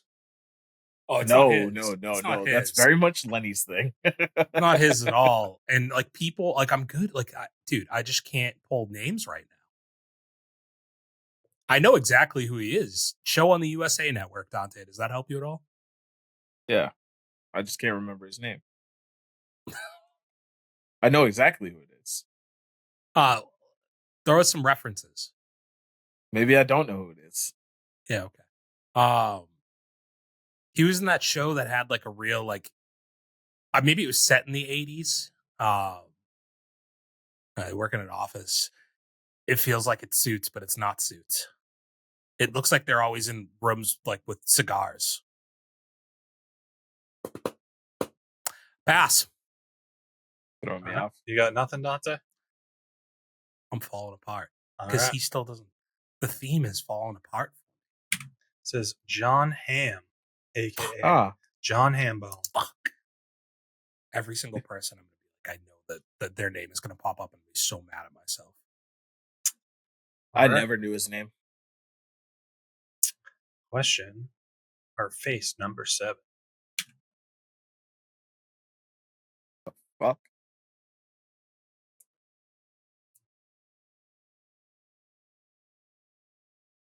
Bad Boys 2, Dante. That helps.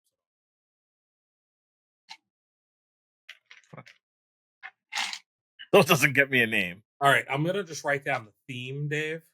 All right. I mean, to be fair, like I do think that everybody I've put up here so far has been an A-list actor.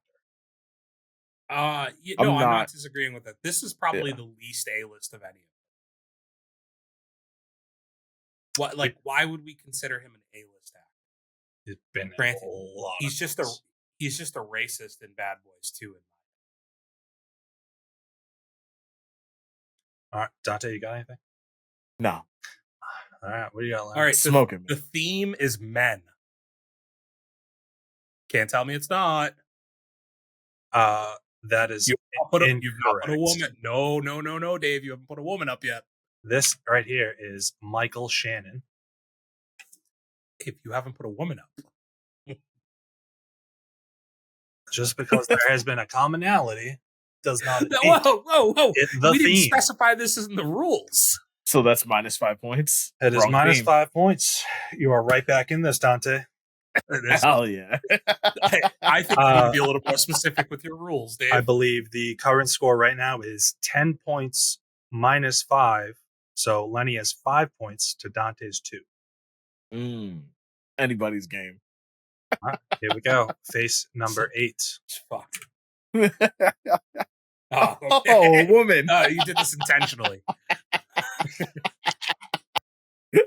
You saved her till the end. Oh god! I have to enlarge her. I might be wrong on this, but I think identifying people just by their eyes is fucking crazy. Oh, Lenny's cam froze. Oh yeah. Whatever he just did for enlarging. No, that's not her. Took the blue pill. Oh, no. I know it is. Oh, fuck.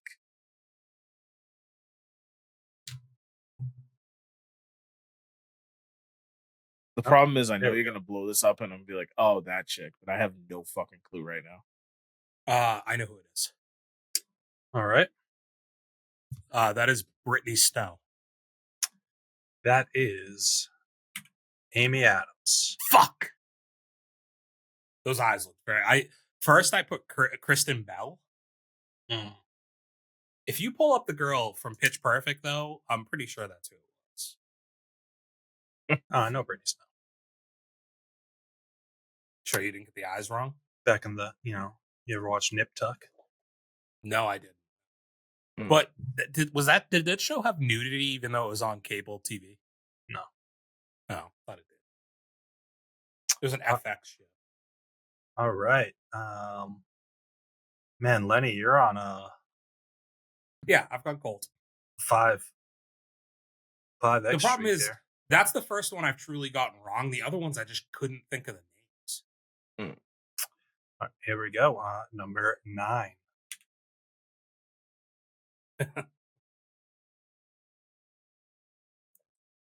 If I pick the wrong brother, is that a problem?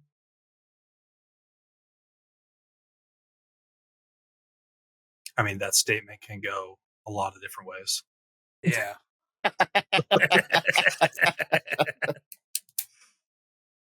Because I think I'm picking the wrong one, but I think I am too.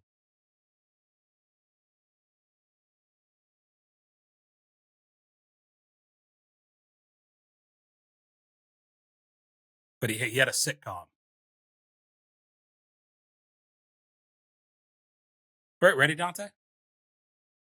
This is so wrong. You ready? Keenan Ivory Wayne, Forrest Whitaker's brother. Well, yeah, far off, dude. I know it's a Wayne's brother. They're like that's not tough. Is that Keenan? Major Payne, aka Damon Wayans. Damon Wayans. Fuck. I knew it as soon as before you even full screened it. Keenan Ivory is a Steven Seagal movie. I think he also was in a Bruce Willis movie. Why is he the first actor that you put by his character name and not his actual name? Oh, because Major Payne's iconic to me. Do I get half point? No. It was a Wayne's brother. Yeah, okay. And actually, wrong one. He's their father. No. No. Yeah, it's Marlon, Sean, and Damon. Keenan. Keenan is a real person. And Kale? Guys. Keenan Ivory Wayans is a real person. Face number 10. What the fuck? From that show, The Soup. Oh, I know his name. Bro, I'm done. You like clam chowder, Dante? No. I don't know. This theme thing is throwing me off now because the first 4 all made sense. The theme is not easy.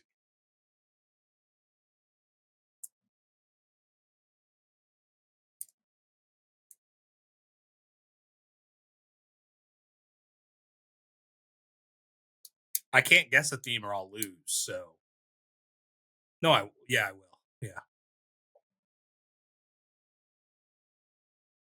Playing the numbers game, huh? Yeah. I genuinely don't have a guess anymore. Originally I did.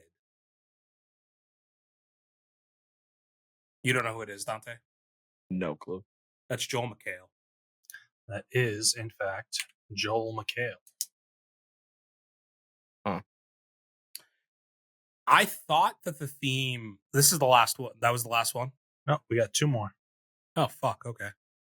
And technically now you have 15 points, Lenny. So you got 10, too, so. You got 10 points for the 10th question. So if you do want to take a stab at our theme here, you will still be plenty ahead of Dante. Unless he gets one of these next 2 questions right. Unlikely. All right. Face reveal number 11.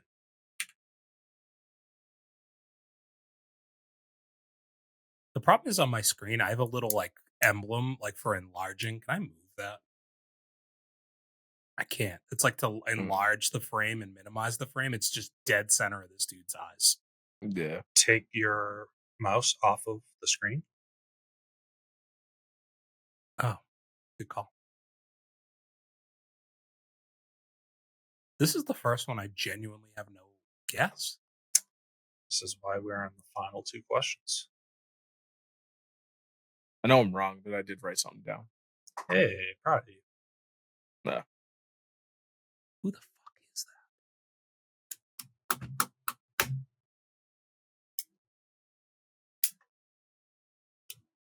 that? I got nothing. All right, we got to pass on this one? Yeah. Shia LaBeouf. Dude. I like the guess, though. It's not Shia LaBeouf. This is, in fact, Liev Schreiber. That's Liev Schreiber? Holy shit.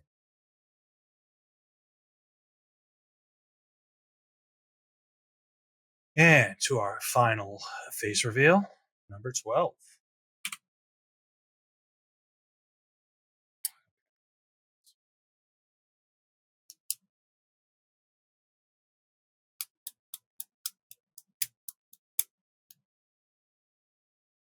Amanda Peet. Lenny knocking out the final question. Okay.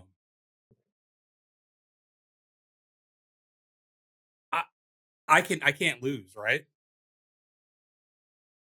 No, you cannot.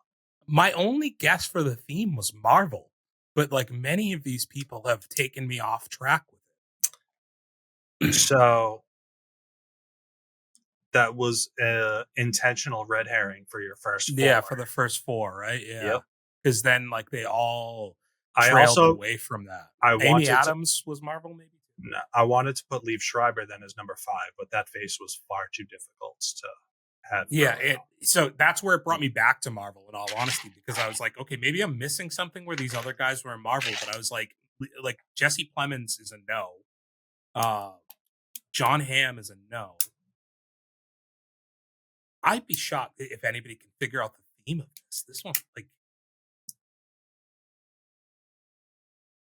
because then I was is it all sitcoms? But I don't remember a lot of these guys, some of them in sitcoms. Mark Ruffalo, I don't think ever did a sitcom. Damon Wayans might be the only one that had a sitcom. Joel McHale, I I guess. guess I was Yeah, concluding like Community. Community in that. Yeah, I don't know the theme. What's the theme? And the theme is actors starring in movies in or around Boston.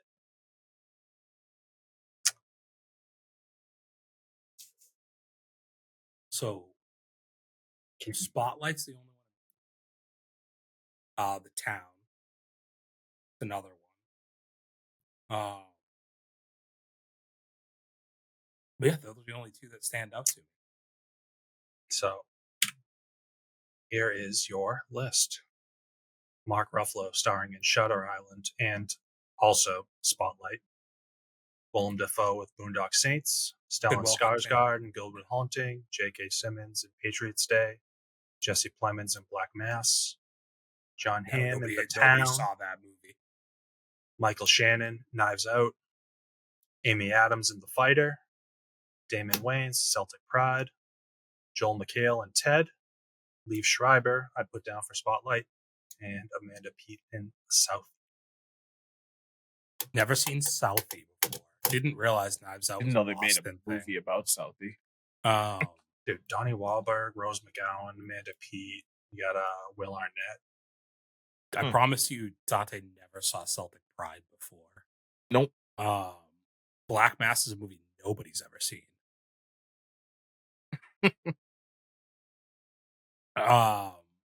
Yeah, damn. Okay. I mean, like, hell of a game, Dave. I liked it. It's really only a game for me. Yeah. Yeah. Dante, what kind of theme would we I get you? I understand why you couldn't have more black people on this because it was all about movies filmed in Boston. So, wow.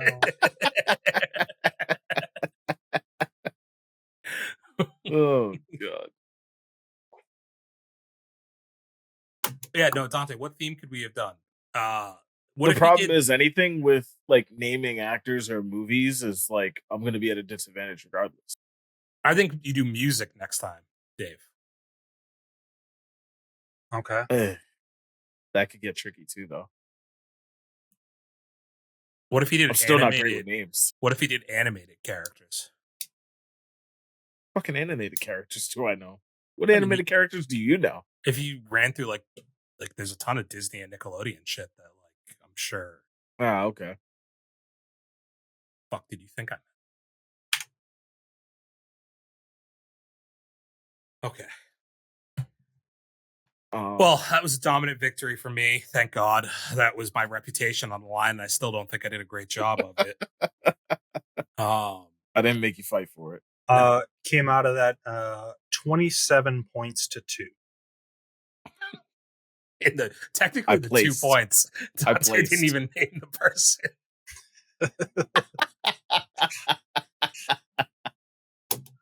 Hey, I placed. Don't take that away from me. That Green Goblin guy. Yeah. It's points that'll go down in history. Okay. Let's rip through the taste test because one of us has somewhere to be. So do you guys have it? Do you have it? I got it right here. Taste. Taste. All right. Hey Dante, I wanted to bring one up for you that you never talked about on here. What? There's a movie that you saw that you never told us about. What movie? Thelma. Did I not talk? Yeah, I did. No, you did. I don't think you ever talked. You did. It was a Screen Unseen a couple weeks ago. Yeah. Oh, I thought we talked about that off the pod. No, we talked about it on and off the pod, but yeah. Okay, my bad. My B. Okay. So you want to tell us about your experience seeing Thelma? No, I didn't see it. Oh, okay. I don't think I'm going to see that one. Did anybody else see any other movies at the theater? I don't want to. Obviously, Dante, we're not talking about the one we saw today. Yeah. Unfortunately, I went to see The Exorcism. Oh, me too. Okay. Me too. Obviously, I started with unfortunately. Not good. No. Russell Crowe was a priest? don't 100% agree. What? Yeah, I don't 100% agree. What could you have liked about this movie? There was nothing to it. Well, it's all to scale, Dante. We've seen a lot of horror movies this year that have all been really fucking bad. And this is amongst the worst of them. Okay, tell me why. I just don't think there was any real story there. I don't know. Like, it was just fucking randomness, to be honest. What do you mean there's no story, dude? The guy Like, the guy was battling his inner demons the whole movie until a demon literally went into his body and he had to exorcise those demons to find fucking peace in his life. That's the story. You make it sound like this is the best movie you've ever fucking seen. But that's the story. You say there's no story. That's the story. But like, they weren't even clear on like what happened with his childhood that was like these demons he was battling. But it like, wasn't even talking enough. about his childhood like that was his demons. It was demons he created for himself by fucking ruining his relationship with his daughter due to alcoholism and fucking drugs. Sure. I just don't think there was enough like development with the characters there. Like, it was a nothing burger. Russell Crowe, I thought was very good in this.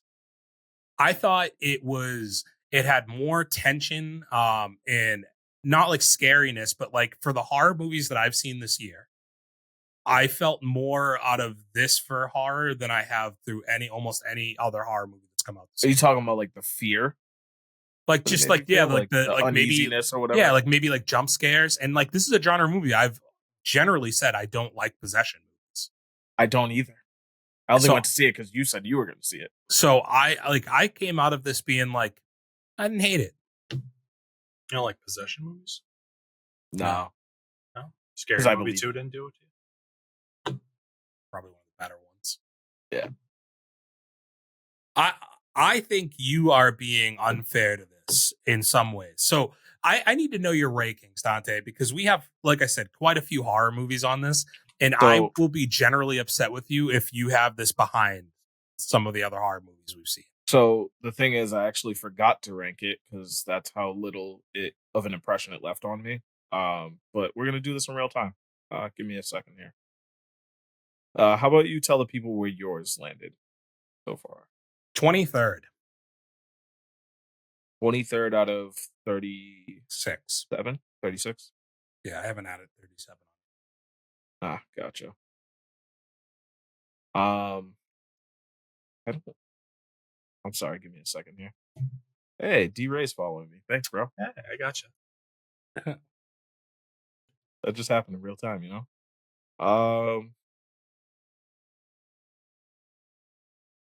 So I'm gonna drop this in at 31st.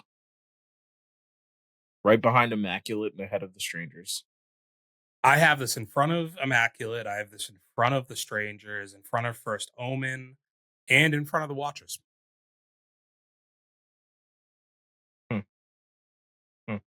Russell Crowe was very good in this, dude. Yeah. His acting was good, but I still think the story left a lot to be desired. You said there was no story, and I immediately dispatched that whole fucking statement. So I don't even know if you watched the movie. I definitely did. I mean, I'm just saying, like, I don't know, fucking actor playing a priest who's possessed, but then brings on another priest to unpossess, exorcise him, whatever. But that other priest wasn't there to exorcise him. He just I get ended that. up He was there to coach him in the role. I don't know. You don't get much backstory with the demon. I don't feel like you got enough backstory on like what actually happened like before we got to that point of them recording the movie. There was no growth of the relationship between him and his daughter. Like, disagree on that point. I agree with the other things you just said. Yeah. Like that there wasn't but at the same time, like does that movie I think that movie is worse if you add 30 minutes to give me a bunch of story to it. For the stuff that you're looking for context of. Yeah. Fair, I guess. Like give me more of the demon shit. I don't know. There's I just thought a bunch you got of a him fair just amount. awkwardly fucking standing in a corner for most of it. I mean, you had the light fixture fall. You have when he kills Sam Worthington.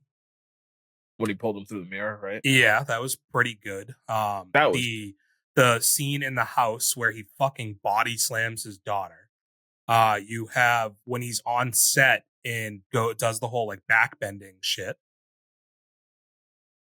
And then you have the whole thing at the end. Like that's a lot of demon shit for an hour and a half long movie.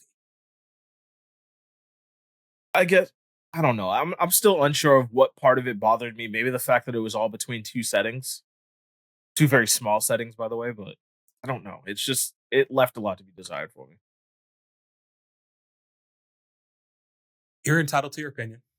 Yeah. And I'm like sitting here, you're making me sound like I loved it, which is not my intent. But like, no, you're a huge fan. I think being like, well, tell me what you didn't like about bad. it. Here's your stage. I think generally the genre is my main issue with it.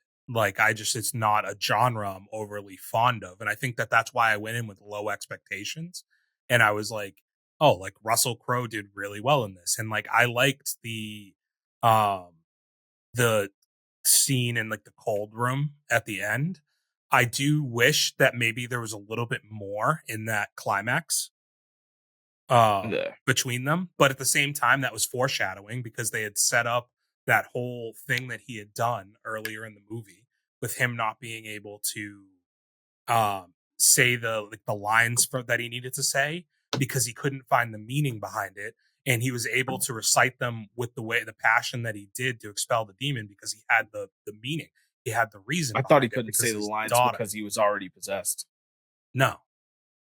He tells you, like, she says the whole thing about, like, remember what you used to tell me about why, like, how to memorize lines? It's to find what they mean. And he said, like, I can't find what this means because it's just, he thought it was dumb and, like, it was just poor scripting to him. But he found the meaning because he had to be able to protect his daughter. Sure. I think you just struggle to find like anything that's not like, surface level. What? Damn. It's calling you shallow. Yeah. I watched that movie this week, Blake Lively, The Shallows. Shallow Hal? I've not seen that in a long time. Yeah. That movie couldn't be made today. I mean, although like Tinder is basically Shallow Hal. Yeah. You just swipe right. I feel like Jack swipe Black left can on get all away the with saying out of pocket shit. I don't know, swipe left on all the fatties. Like, what's his name? Just get Tony Robinson. Dave, I was interested to hear from you this week. Yes. Did you watch that show? What show? The Star Wars. The Acolyte. Oh, The Acolyte. Yeah. So I am still caught up. I think at this point we're recording this a little bit later than normal, so I've seen 2 episodes now since our last podcast discussion. Correct me if I'm wrong. I heard this week might have been a little badass. This week was definitely a slight redemption. The entire episode was very action driven. There was a lot of, lightsaber battles and duels, which definitely kept my interest in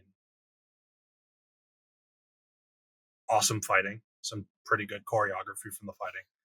But I do not think that it has redeemed anything within the show. Yeah, I read that and I think Steve even might have said this on like on his Instagram that like 10 out of 10 for the fighting, but the story is still shit. Every single line of dialogue throughout the episode was awful. It was so stupid, like AI written, like just garbage. Should have used Copilot. Yeah. Damn it. But yeah, I mean, like I'm continuing to watch it. There was a twist that showed up in this episode that I had easily called out last week before this episode. I'd like for them to go rewrite some of Star Wars and do like a Maury moment where it's like, Luke, I'm not the father. And then you just get Vader crip walking off stage. Doing the Millie Rock. Yeah. Yeah. Give me that, dude. That's the Star Wars show I'd like them to do. But no, yeah. And yeah, in all seriousness, when it comes down to the story, man, like obviously it centers around like the conflict between these two force sensitive twins. And man, everything about their story I just could not care about. Like there's no connection to it. It's just like I said, the dialogue's been bad. I kind of feel like the acting's been pretty bad. I mean, like this fight and like all the lightsaber battles was kind of all it had. And I think there's another like 2 or 3 episodes left. It's probably just going to be a snooze fest from here on out. So does the action though, if they consistently put in good action for the next 2 to 3 episodes, does that salvage the show, or is it come down to strictly like with Star Wars at this point that the story has to be of a certain level? Story, it's not 100%. I mean, okay. for all the gripes that everybody had about like the prequels when they came out, I still think that all 3 of those are absolutely fantastic movies, and like that whole story comes down to just political conflict. It was a great story and great dialogue like all throughout, and like this is just it's crap. Is the second prequel your favorite movie? God, no. Okay, just because you say like political, like in like that stuff, and it's like I feel like the whole second, like the Clone War movie, is just like no. I mean, the slowest moving. We're talking favorite, and I'm in the vast minority with this. Like the Phantom Menace is my favorite movie, only because it's the first Star Wars I ever watched, and I probably saw it like 15 times in theater, like before watching any of the other original movies. By no means would I say it is the best Star Wars movie, but it is my favorite. Okay. I mean, nostalgia is an important thing. And like we were at the perfect age where like pod racing and shit seemed really fucking cool. Mm-hmm. It's working. All right, Dante, did you see anything else? Do you watch anything? I watched Get a Job with Anna Kendrick and Miles Teller. Yeah, it's pretty good. Did you learn anything? Oh fuck. Oh fuck, dude. Sensitive subject, bro. That was quick, dude. I loved it. Were you inspired? Yeah. Oh god. Fuck you guys. But no, it was a good movie though. It was funny. Jesus Christ, just threw me off my entire train of thought now. It's such a funny burn, dude. 26. We haven't even talked about it on the pod, but no, it's fine, dude. For the people unaware, I'm currently unemployed. Yeah. Yeah. Yeah. Dave just roasted his ass, dude. Yeah. Thanks, buddy. Anytime. Oh, dude. Moments like that. That's so perfect. What made you watch that? Was it just like Anna Kendrick, Miles Teller, or like Yeah, pretty much just scrolling through for something to watch and came across that and was like, oh, that should be at least kind of funny. Is it good? It was. I love it was good. Love me some Anna Kendrick. I've never heard of this movie. Do you have Allison Brie? No, you have McLovin. There's some good cast on there, yeah. Fucking McLovin the dude from too, Lost. Yeah, I like Jay Farrow. Miles Teller is solid. Yeah. John C. McGinley, dude. Dave sounds like he might give it a watch. So Bryan Cranston. Yeah. Dante, have you ever watched Two Night Stand? No, I have not, but I feel like I remember you telling me to watch it. Yeah, give it a go. It's another Miles Teller movie. About Last Night too. No, that's a Anna Lee Tipton or Leo Tipton. Yeah, Anna Lee. It used to be Anna Lee Tipton. Yeah, she changed. Yeah, she did. The other one I was about to say About Last Night, but that's a Kevin Hart movie.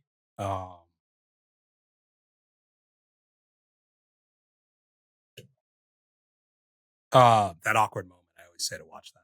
It's a good time. That awkward moment and Two Night Stand. I'll add Yeah. those to my list. That awkward moment's Efron, Michael B. Jordan, and Miles Teller. Okay. Actually, you've told me about that one too. Yeah, it's a good cast. Have you ever seen Top Gun Maverick? Great movie. Yeah. You just watch that? Oh no, I No, saw that one in theaters. think Dave doesn't like it. What? No, of course I Glenn didn't. Powell's in it, so he fucking hates it. Oh shit, that's true. Yeah. You gotta stay fucking consistent Damn. here, dude. No, I mean, granted, that movie, like, just remove his character and nothing changes. So It's inaccurate. he did nothing. He was the main heel the whole movie. He's the bad guy. Eh. He's the bad guy that's not the unnamed country that they're fighting against. Any other movies, Dante? I also watched Burn. Catherine Zeta-Jones and no, it's Burn is what's his name from The Hangover? Sorry.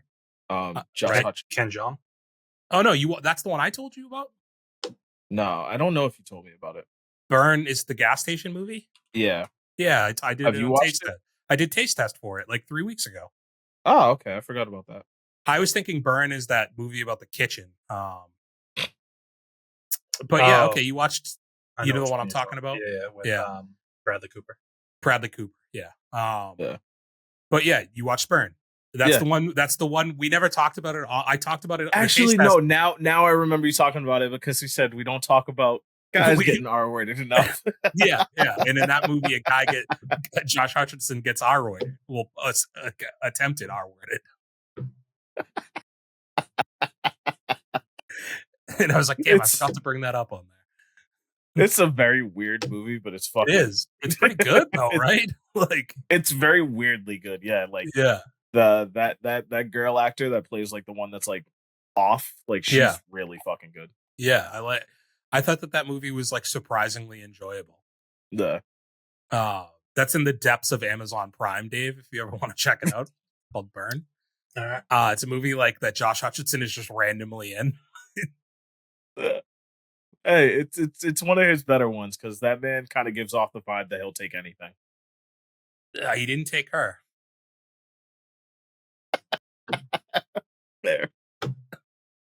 Fair.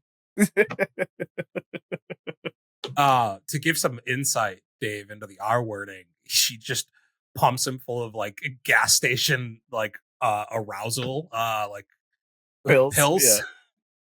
And instead of basically like being able to get fucked, he just like he basically dies because she gives him too much of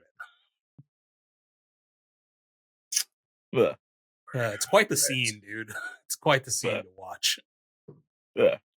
It's not graphic by any means. It's just awkward. It's funny. Like the movie's the movie's like very much like uncomfortable humor mixed with like some decently tense moments, I think, for like being a movie that has nobody like that nobody's ever heard of or seen. Yeah. Aside from Josh Hutcherson, but yeah. Yeah. All right, good call. I watched one movie that stands out to me this week. As I've talked about, I'm on my shark shit right now. Oh my god. And I watched this movie called No Way Up this week, and it's about a plane that crashes into the ocean and immediately submerses to like 30 or 40 feet under the ocean and is lost at sea. And when the plane crashes, like a handful of them survive. And the way it crashes, it creates an air pocket inside of the plane. So they're stuck at the bottom of the ocean and able to survive down there because of this whole air pocket that's there. And they have to figure out a way to get back to air before it runs out. Nobody of note except for one person. This dude, what's his name? Calm Meaney, who people will remember from a movie like Under Siege. He is consistently a bad guy in most movies that I remember from when I was a child. He was also in Deep Space Nine. I gotta get back on my 80s and 90s action movie shit. Yeah, you do. Broken Arrow. Check it Okay. out. But yeah, it was actually like it was not the worst movie. It's an AMC Plus exclusive. Oh. Yeah. Hmm. I'm the only one who has that subscription service. I'm the only one who says when they have every subscription service genuinely means it. Yeah. You have Showtime? No, that's fair. Also, Dante, you still have Stars, right? Yeah. Wimbledon is on Stars. Ooh, okay. I'll I've add been that wanting to to the watch list. it, and I'm like, the only fucking streaming service it's on is Stars. You still have my login. I have to scroll through way too many text messages to find that. We're besties, Ah. dude. We talk all the time, you know? Our text messages consist of what time are we potting? All right, cool. You going to this movie tonight? Yeah. Bet. But there's a Or lot the- of those, dude. or or the time we went to see Bad Boys and I was like 10 minutes late and you were recapping the beginning of the movie via text for me. That's actually really nice of me. Possibly the nicest thing you've ever done for me. Yeah. Hey, dude, you didn't miss anything. It's just all the stuff from the trailer. I think that might have been the text verbatim. Yeah. Yeah, I think that's the only thing I really watched. I am watching Harry Potter like all the way through currently, like just doing the movie stretch again.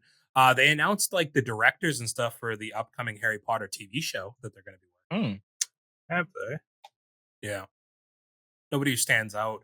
And I don't have enough information right now to like, because like to me, like I want to do a topic in the upcoming weeks. Maybe we'll do this next week on here. Like things that we like how we feel about certain properties if they were to get rebooted.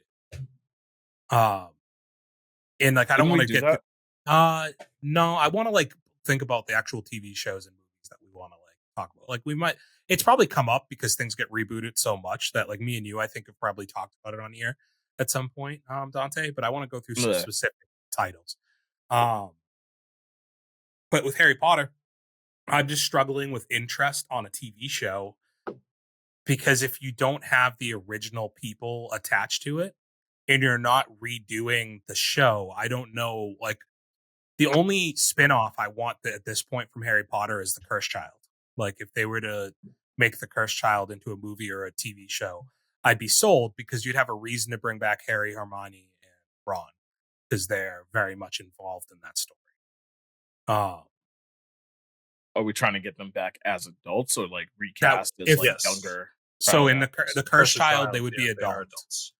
Okay. The Cursed Child is about Harry's son, and a lot Gotcha. of it is his like how his fame and his status has affected his child, and stuff like that. And it's just like it's a pretty good read. It's a play, but like I've read the book. For context for my questions, I've only ever seen the first movie. I've watched 1 and 2 this week. They're all on Peacock right now. They might also be on HBO. HBO. Okay. Or, I'm sorry. Now. They're also in my Voodoo, Dante. You know, so Lit. Not Or that fa- I have access to that. or course. Fandango at home, as they call it now. I mean, I've got all the DVDs and Blu-rays too. If you Oh. privy to that. I don't have anything to play that in. I don't think I own anything with a disc drive. I have the unopened box set, which is worth actual money now. I've looked. Can it I up. open it? No, I'm gonna keep holding that. And do an unboxing stream? Maybe I go to a Comic-Con at some point, get some people to sign it. Ooh, okay. I see you. Really bump that value up. Daniel Radcliffe just won an Emmy, I think, or a Tony, something like that. A Tony, right? Okay. The speech was pretty good. And like everybody's reaction to the speech is like, how come like everybody says child actors like have all these issues, and this dude seems like the most normal person in the world, and he's arguably like was the most famous person possible as a child. I think it's because he wasn't around like a child studio. I'd say Like, there's probably a lot of just differences grew growing up up with, in England Harry versus Potter America franchise. with that as well. That too, yeah. Yeah, but I mean, he was very much exposed to an American audience. I think it's probably just comes back to like, I don't know. A lot of these people don't have good fucking parenting. I mean, look at Give all, them some all credit. three of them, or I'd say almost anybody in the Harry Potter franchise. Nobody really came out of that as. And it does, to your point, it does seem like on that Harry Potter documentary they did on HBO, like they were all really well taken care of on, like the adults were all very like good to them through that whole process. But yeah, that'll be something we could do in coming weeks. I want to talk about some potential reboots and how we would feel if they were to ever go back and touch the original properties. Because there's some major ones, I think, that we could talk about. Lethal Weapon anything 12? else anybody watched? What was it? Lethal Weapon 12? They're working on 5 right now. Yeah. It's a fact.